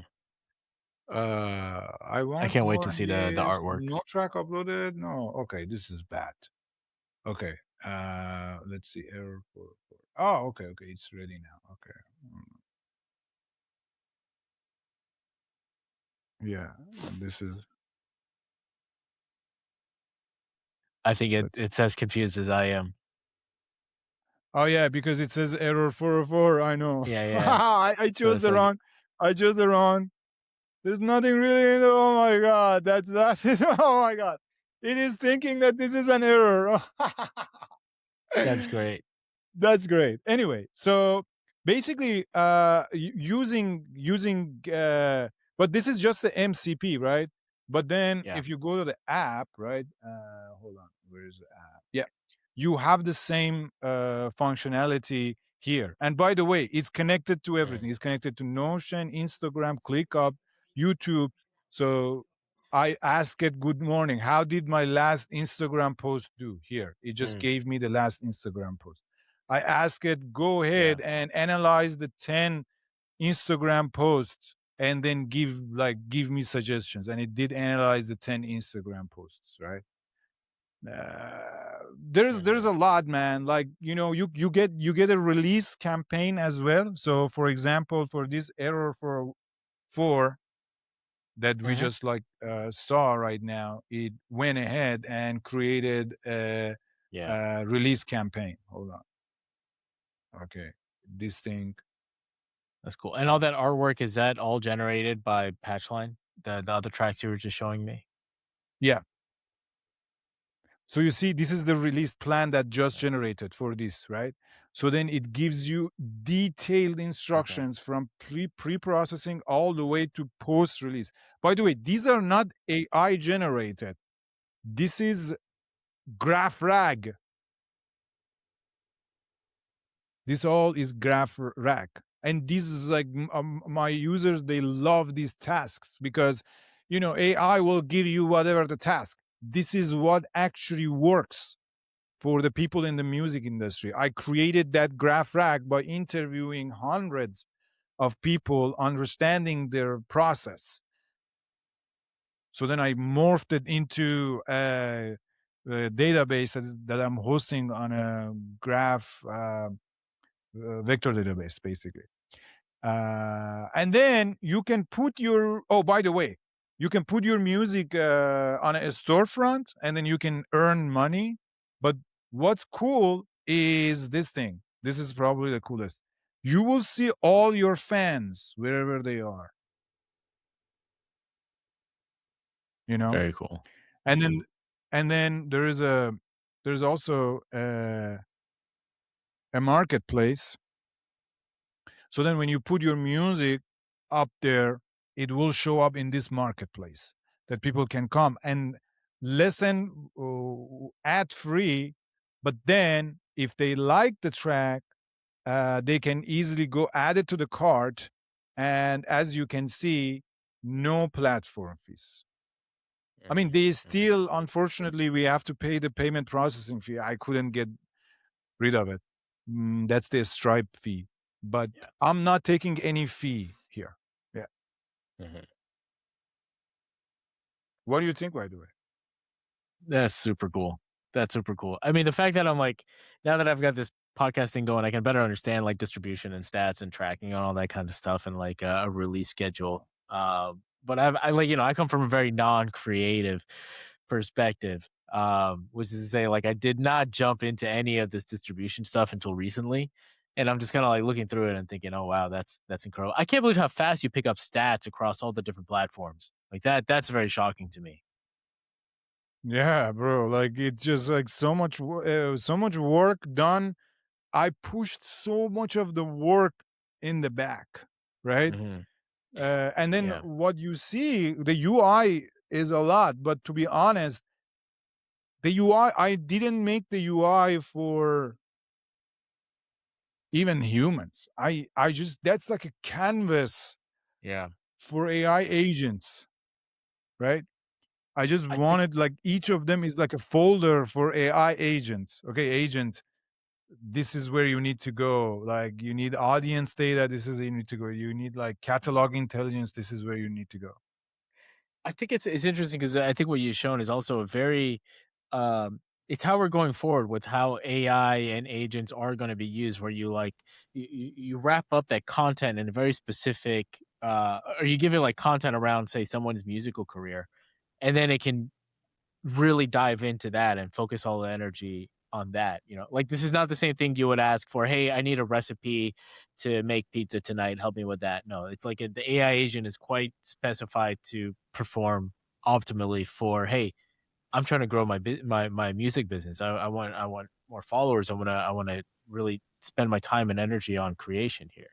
And it's kinda interesting because you also Man, man, it's interesting because I feel like you're pointing to all these like this new world of trends that are just gonna blow up, where the indie developer is so much more powerful than they were before, and the application. I mean, you're kind of doing this from two sides at the same time, which is crazy. Like you're an indie developer that is supporting indie musicians, and you're doing this in a way where essentially the barrier to entry and the admin work and the bureaucracy is all kind of falling. That scaffolding is falling apart, and it's crazy to imagine what's going to come out of all this. Like what artist is now going to be able to get their music out there that is going to be wildly successful that may not have been because they were never discovered by the right person. Like imagine Justin Bieber never being found by uh whoever found him, from those YouTube videos. Well, now it's like the next Justin Bieber can take their entire career into their own hands. That's wild. That's wild. I mean, Justin Bieber, I think he did that, right? In his Coachella, right? So he did that. He Coachella performance, like he was like, you know what? I just need a laptop and that's it, right? Mm, So that's what means like owned like fan ownership and that relationship, because mm, that's what's left. That's what's left, right? So your authentic relationship with the fan. That's it. Like mm, yeah, money. If you have money, a lot of money, like for example, Charles the White. I remember. I don't know if you know her. She's like a world-known techno DJ, and I was at Amsterdam dance event, right? And then I saw literally like the posters of posters in all around the city that she is dropping a new album. And I'm like, oh my God. Like for just one album of this, like world known DJ, they're putting posters across all the city. So, yeah, if you have that money and support, you're set. But if you don't have that money and support, in the past you needed relationships. In the past you needed the tools, all of these like tools that I just, like, with one click we saw all the data. Only the big record labels, the big companies only had access to. As an indie, like, you had no idea how to actually go get those data, let Mhm, alone how do you go and make sense of it all. mhm. But now with the AI tools, that gap is shrunk. And as a matter of fact, some of my users are using AI in, like, really eye-opening ways. I'm just going to give you an example. We have a, I don't know, maybe he's like 50, 60 years old, and he's been doing music for 30 years, been challenged, never signed with a label, or maybe when he was younger he signed even like with majors, I don't know, but decided to be an indie man. He's uh, like, just getting into the AI and watch some YouTube videos, and then told me, Mehdi, I this release plan that I just showed you, I just put it into the ClickUp, and then I have the ClickUp super agent run it all. I'm like, whoa, bro, whoa! I've never even thought about it. And the Yeah. other, like the other user, he's like a heavy Slack user. And Mhm, then the other day, he sent me a screenshot. He put Aria into a Slack channel with two mhm. other agents, and they are Okay. talking, and they're like, one of them hands the job to the other one, like, so those people will be winning, right? So I think he will win eventually in the AI. It's like these people who actually, embrace it, and especially in the indie side, they're gonna win for sure. Yeah.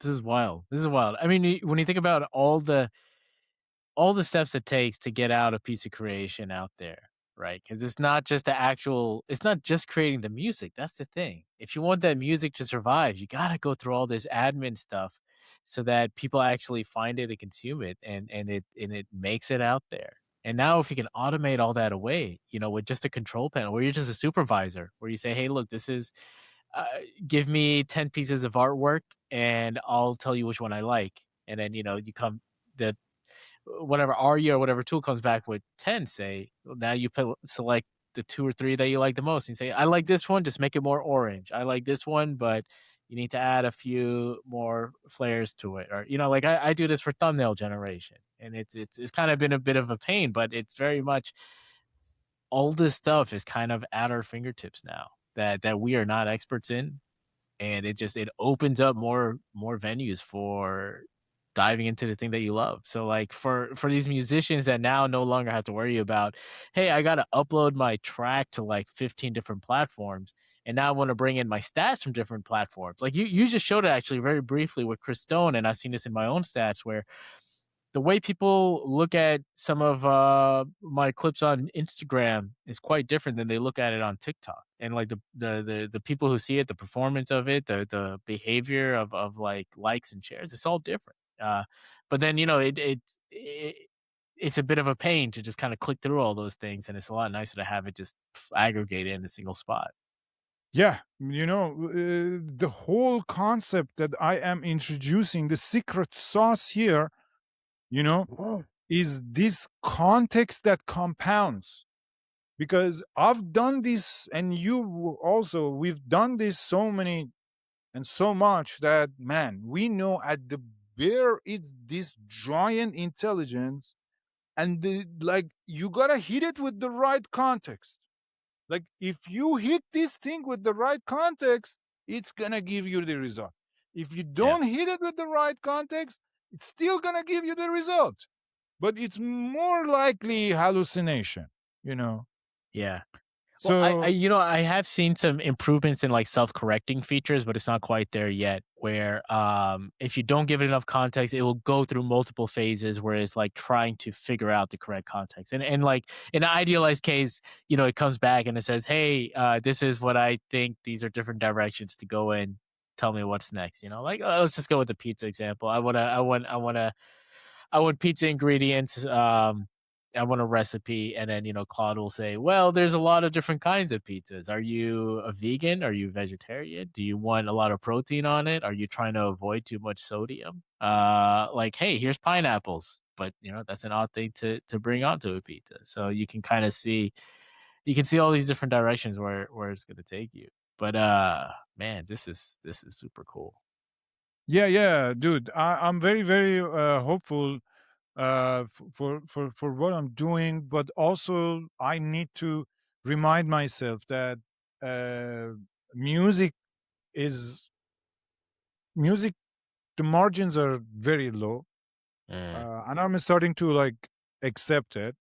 And I'm definitely, I mean, what I'm saying, I just have to accept it. This is ahead of the market. Like not the music industry right now, music tech industry now thinking about, oh, I wanna just, like have an MCP. No. They're still like, I think thinking the thing is that a lot of people went and built a dashboard and then built an AI onto it. I built an agentic AI platform, and I built a dashboard as one of the surfaces.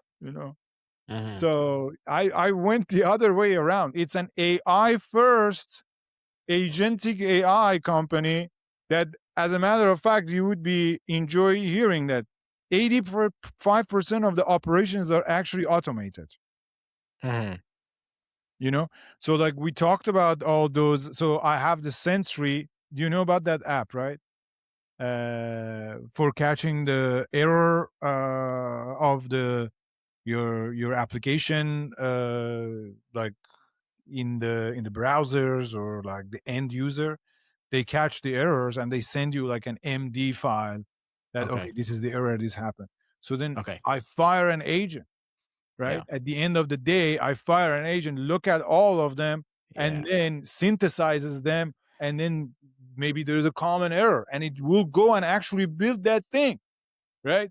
And then it pushes to the PR, and then again, SQS fires another agent for review.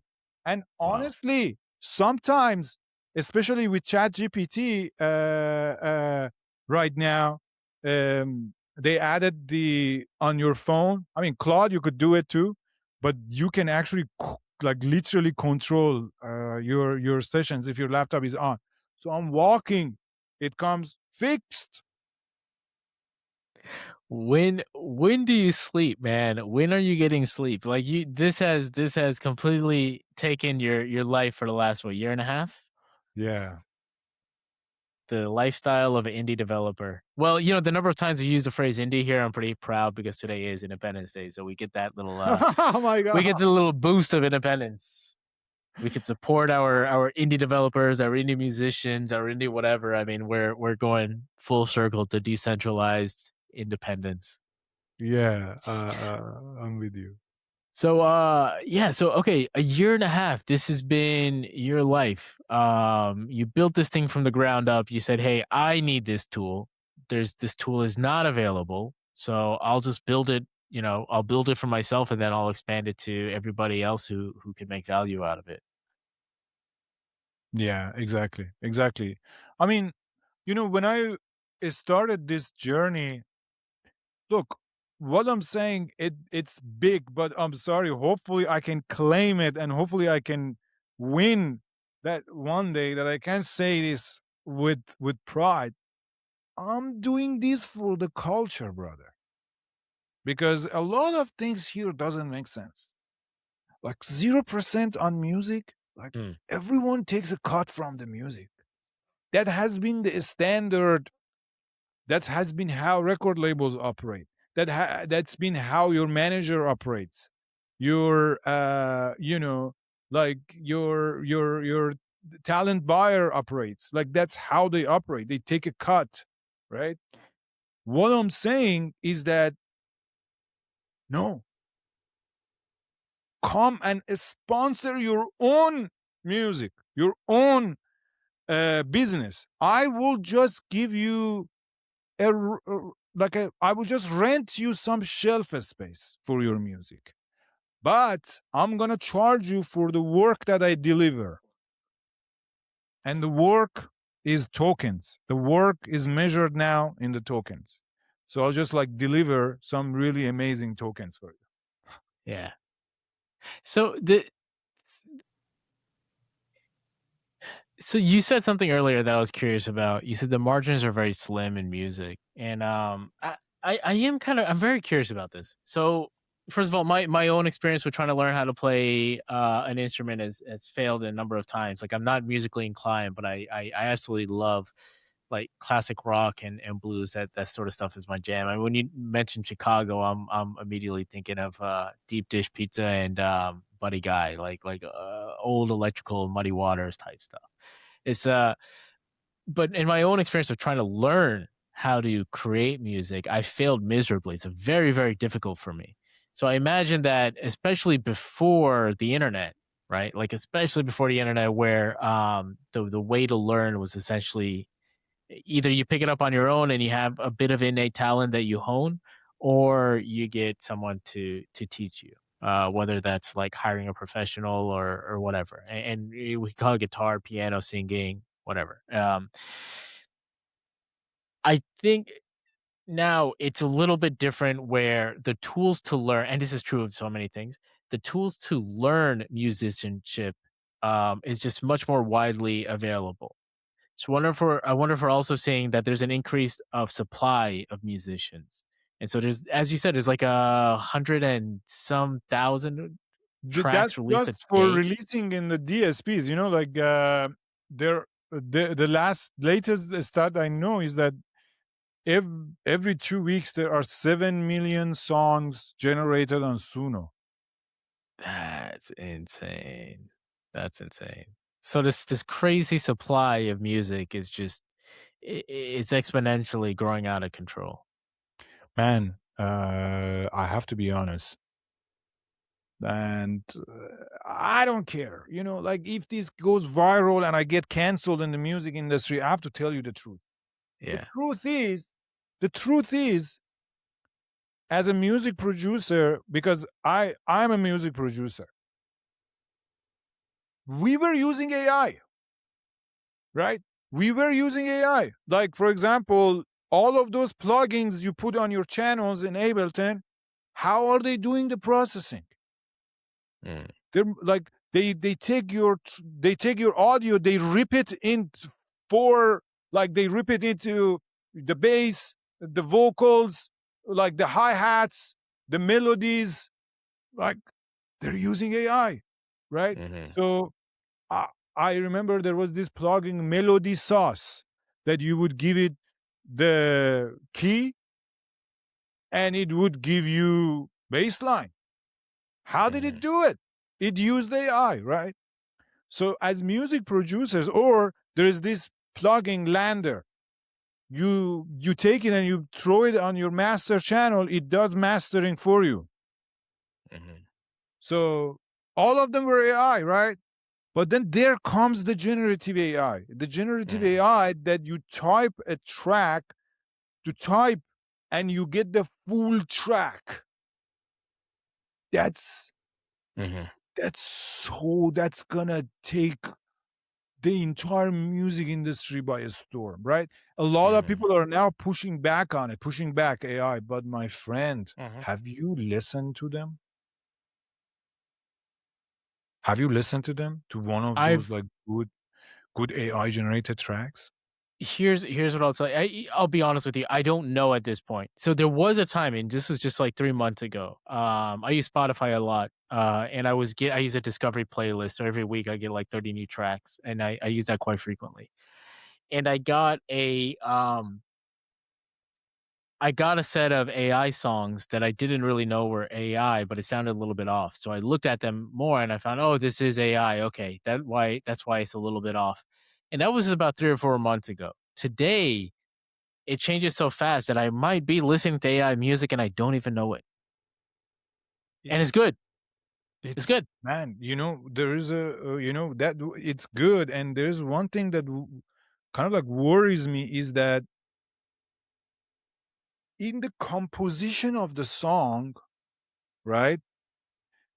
Sometimes there is a morph in between genres. Like Mm, I've seen, for example, AI tracks, it's rock, but all of a mm, sudden it becomes instrumental, mm, a little bit piece. And then like it then again goes back to the, I'm like, wait, like I don't even know if any other rock artist ever thought about it this way, you mm. know?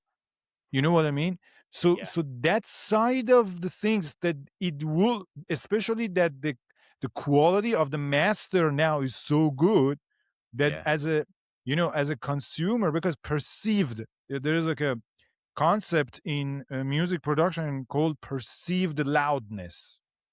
Okay. Perceived loudness different than the loudness itself, right? So the loudness you measure, perceived loudness is like in a time horizon, right? So how much like how much you feel as a human, like the perceived quality is important, meaning that okay, so Mhm. if you listen to a track for like 1 minute, how do you feel? If you listen to a track for 2 minutes, you listen to that, Mm, fool, I'm telling you, the perceived quality of these tracks are going to become indistinguishable, if not yet, from, and honestly, I'm sorry to say, maybe in composition, maybe in songwriting, maybe in performance, even better than if it's made only by by humans. I'm so curious how this is gonna go down. I was thinking about like how say we get to the point where like AI music supersedes human capabilities in generating music. Like what that means is a whole different thing, and you're kind of hinting at it. But I was thinking about some cases where this has already happened, and I think the most clear cut case is chess. So computers beat chess 20 years ago. Like 20 years ago, maybe 25 years ago, we accepted that chess has beat that a computer can beat a human in chess. And now you would expect, okay, well, that would probably kill chess. There would be no more interest in it. But chess has only grown. It's gotten bigger, and the pros are open. I mean, Carl Magnuson was just like saying, yeah, I'm not going to beat a computer. I don't even care to beat a computer, but I play with it all the time and I use it for tutoring and I use it for trying new ideas and I use it for creativity. But he's not at all offended by the fact that he cannot be a computer, and it's not killed the game of chess in any way whatsoever. It's grown again. It's grown, and I wonder if we're going to see something similar with a lot of these. Like I think I think we're kind of seeing it again in software, yeah, where there was a dip, and I believe now jobs are coming back again, where they're like, oh yeah, we actually need people to use these AI tools to build good software, and I wonder if we're going to see it in like writing.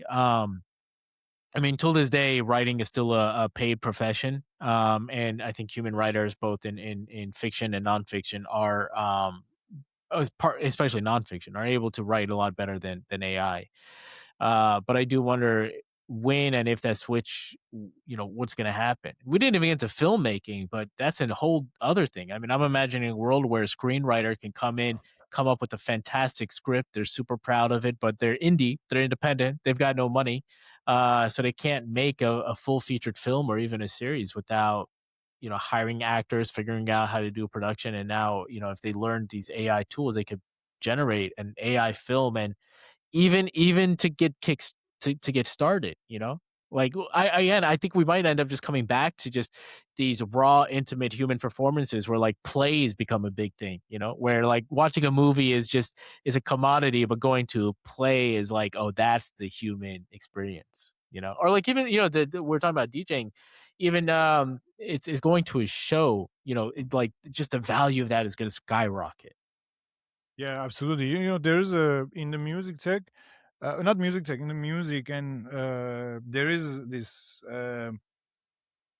conversation. It's like a very, very big conversation happening that the value is becoming exactly the in-person experiences and the relationships you have with your fans and the audience. And as a matter of fact, a lot of these new apps made out there are around this community building and ownership. and niche. And we talked about it the other day that niche doesn't mean small. Even mainstream is a niche. Mhm. And yeah, so I'm with you. And then you touch base on the filmmaking, man. I have a very controversial opinion there, right? Let's hear it. Because I did both. I did both filmmaking and I did music making, right? I have to be honest. When I think back, I'm like, sound and music was always there. Before even humans come to this world, the birds were chirping, right? So the sound and music was there. And you actually need the waves, right? And it came to me when I bought this freaking subwoofer that covers the frequency range of all the way down to 22 hertz. And then at that point, I realized that music is felt more than it's heard. So Mm, you need your body actually. If you want to listen to the music, you need your body, like to the actual music, right? But then the film did come when we invented the camera. mm, There was no film, yeah. right?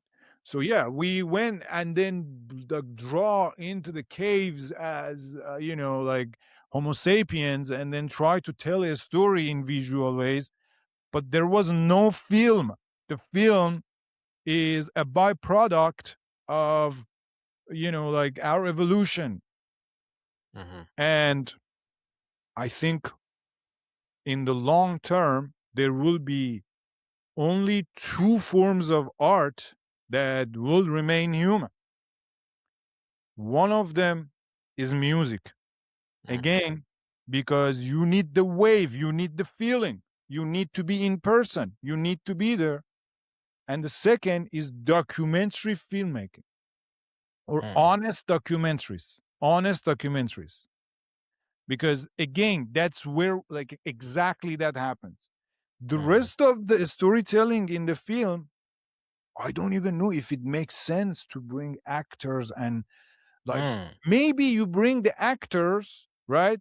And then they mhm, do the acting and do like all sorts of things. Like you've seen it, for example, in the Chinese advertisement videos that like a person is carrying the box and then there's like this AI layover that makes them this like really good looking person. And then that good looking person even like talks. I don't know if you have seen those really mhm. interesting videos, but man, Sedans 2.0 4K, honestly, don't hate me, people in the world, but some of those videos are amazing. Like, I actually, when it comes to be like someone spent $600 to make this AI short film, I watch it all the way to the end and it's entertaining. Do you think this could be said of all digital media? Say it again. Do you think this could be true of all digital media? That all digital media can be outsourced to robots generating our consumption? I mean, I think technically it is right now happening. Like, you could do it now probably. What else is remaining? But yeah. But again, for music, because of the waves, I'm just going very deep. Like the actual feeling of like the bass hits your chest. Mhm, For that, I think it needs a in-person human component. And then I don't think we will get to the point in human history that we go and then we have like a robot DJ play. I don't think so. mhm. Although I have seen it in San Francisco. SF is a wild place. I think even before we get up there, I think we've got to see these like augmented reality tools take off, and they haven't in any way what in any form or fashion they have not taken off. I think the closest we got is the VR specs by Meta, but everyone else who's tried it, I don't think it's really expanded too well. So the How do whole you feel thing about with it, by like the way? How do you feel about the whole like AR VR? I'm curious. I'm very curious to try it out. I think I played one VR game in a mall one time. a couple years ago or a few years ago, and like it hasn't really sold on me yet. I think the most practical explanation I heard about it was I think I heard it from Lucky Palmer, which was it can be used for training, which is say like let's say you need you're trained to be a repair person on an airplane. Like you're gonna do maintenance, and like these sort of VR tools could be useful to getting a sense of the scale and to work on like microscopic stuff where you don't have access to that airplane for 6 or 7 or 8 hours a day, but you could like augment it with something like a VR or AR or something like that. So in terms of Wow. practical application, I was like, oh, that's a pretty cool way to do it. I don't even want this. I don't see us walking around with this stuff because it adds an extra layer of I like know. I hate that. it I'm like, adds a yeah. We're already too disconnected from humankind as it is. I mean, you live in New York, you know what it's like where you're surrounded by people, but everyone keeps to themselves. Like you hop on that train, you don't make eye contact with anybody, you know? Like, if you make eye contact with someone, it's like, it can be perceived in a very threatening way, yeah, you know? exactly. They'll be And like, what? imagine yeah, and it's like, it's creepy as that like, if you're a tourist and you're from out of town and you've never been in New York, you might hop on that train and then you're sitting on that train, you're kinda smiling, you accidentally make eye contact with someone, you, like, nod your head. That person's like, who the fuck is this freak smiling at me and laughing? Like, does he want to fight? I don't get it. It's an odd thing. After you get used to it. So That's absolutely right. yeah, and I don't Yeah. think VR or any sort of wearable, especially in front of our face, is going to help with that. Like our face is still filled with infinite number of expressions that I think we gotta keep that alive and not mask it. Which, well, that's a whole different thing. I'm not gonna get into that. Okay, well, I'll touch it a little bit, but you mentioned the 2020, what was going on during the pandemic, which is funny because you just moved to SF. I had just moved to New York, and like 6 months after I moved, we had that whole lockdown. And I do remember when the masks came out, I was vehemently like once I started okay, I won't get into it too much here, but once I started looking into like all the details of the mask and like the virus and all that kind of stuff, I was like, I don't think the masks are that effective, especially when you go to a restaurant and you don't need to wear it once you sit down. You only need to wear it when you stand up. I was like, some things don't make sense to me. But I was vehemently against it, and part of it was like, you're missing this entire human connection right here. Like you're walking around with your face half covered, and it's just you're absolutely removing an element of humanity when you do that. So no, Yeah. I don't think the VR, the way it's set up now, where it's like this big massive goggle, even like I don't think that's the way it's gonna make it. Yeah. Actually, you just put it into, okay. So, perspective, example. When 2 3 years ago we were working on a use case for not automating, but like helping customer service team to automate some of their like calls. And then at the time I was like, man, who's gonna come use it, right? So this is who's gonna come. People are gonna prefer to use the human agent. There comes Mhm. a Saturday call. Oh, I the video. Okay, never mind. Can you see me now? Yeah, I got you. I see you, and I got you. Yeah. Okay, so somehow my other camera went out. So yeah, there comes a Saturday at 9 p.m. call that the agent picks up, and the company is like off, right? And the agent actually does a good job, answers the customer. And then Mhm. at that point, I was like, oh my God, this is it, right? This is the moment that as humans we be like, actually, I am happy that there is something out there that can answer my question. Yeah. So what you just mentioned, in my opinion, will be or maybe similar to that moment for the AR, which is, you're right. Like, I'm a car mechanic, or even not car mechanic, right? Mhm. So I'm a driver, and then all of a Mm. sudden my car stopped working. I just put the VR and then open the and then be like, hey, go touch these things, and yeah, why not? I would love to do that, right? So it just Yeah, like shows you exactly where you need to do this, like, yeah. you know. But yeah, go ahead.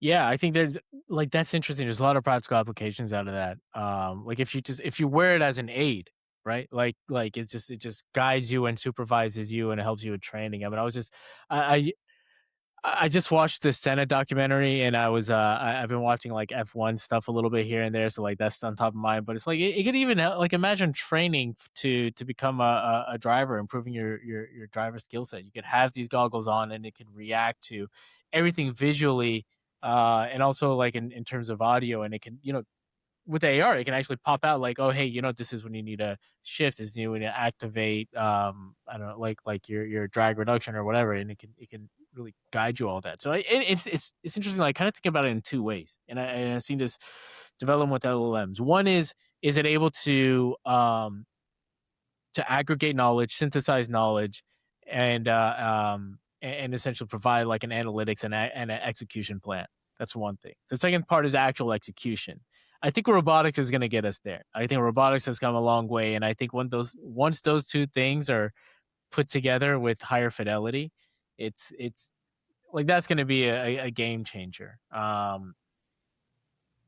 And yeah, I do think at least in terms of like I think we are going to like gloss over um day to day AR, but I could see like robots coming into play sooner than later.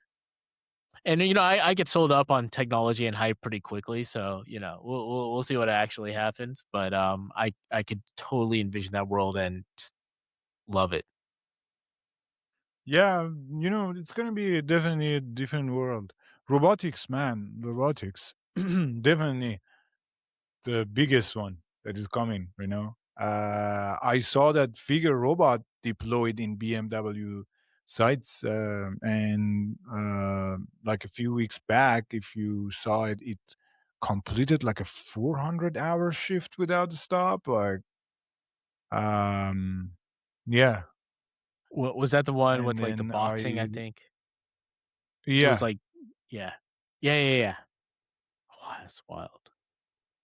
yeah, and then but what scares me in robotics, to be honest, is that somehow someone breaks in and then orchestrates like a swarm intelligence thing, and like hundreds of them with one goal.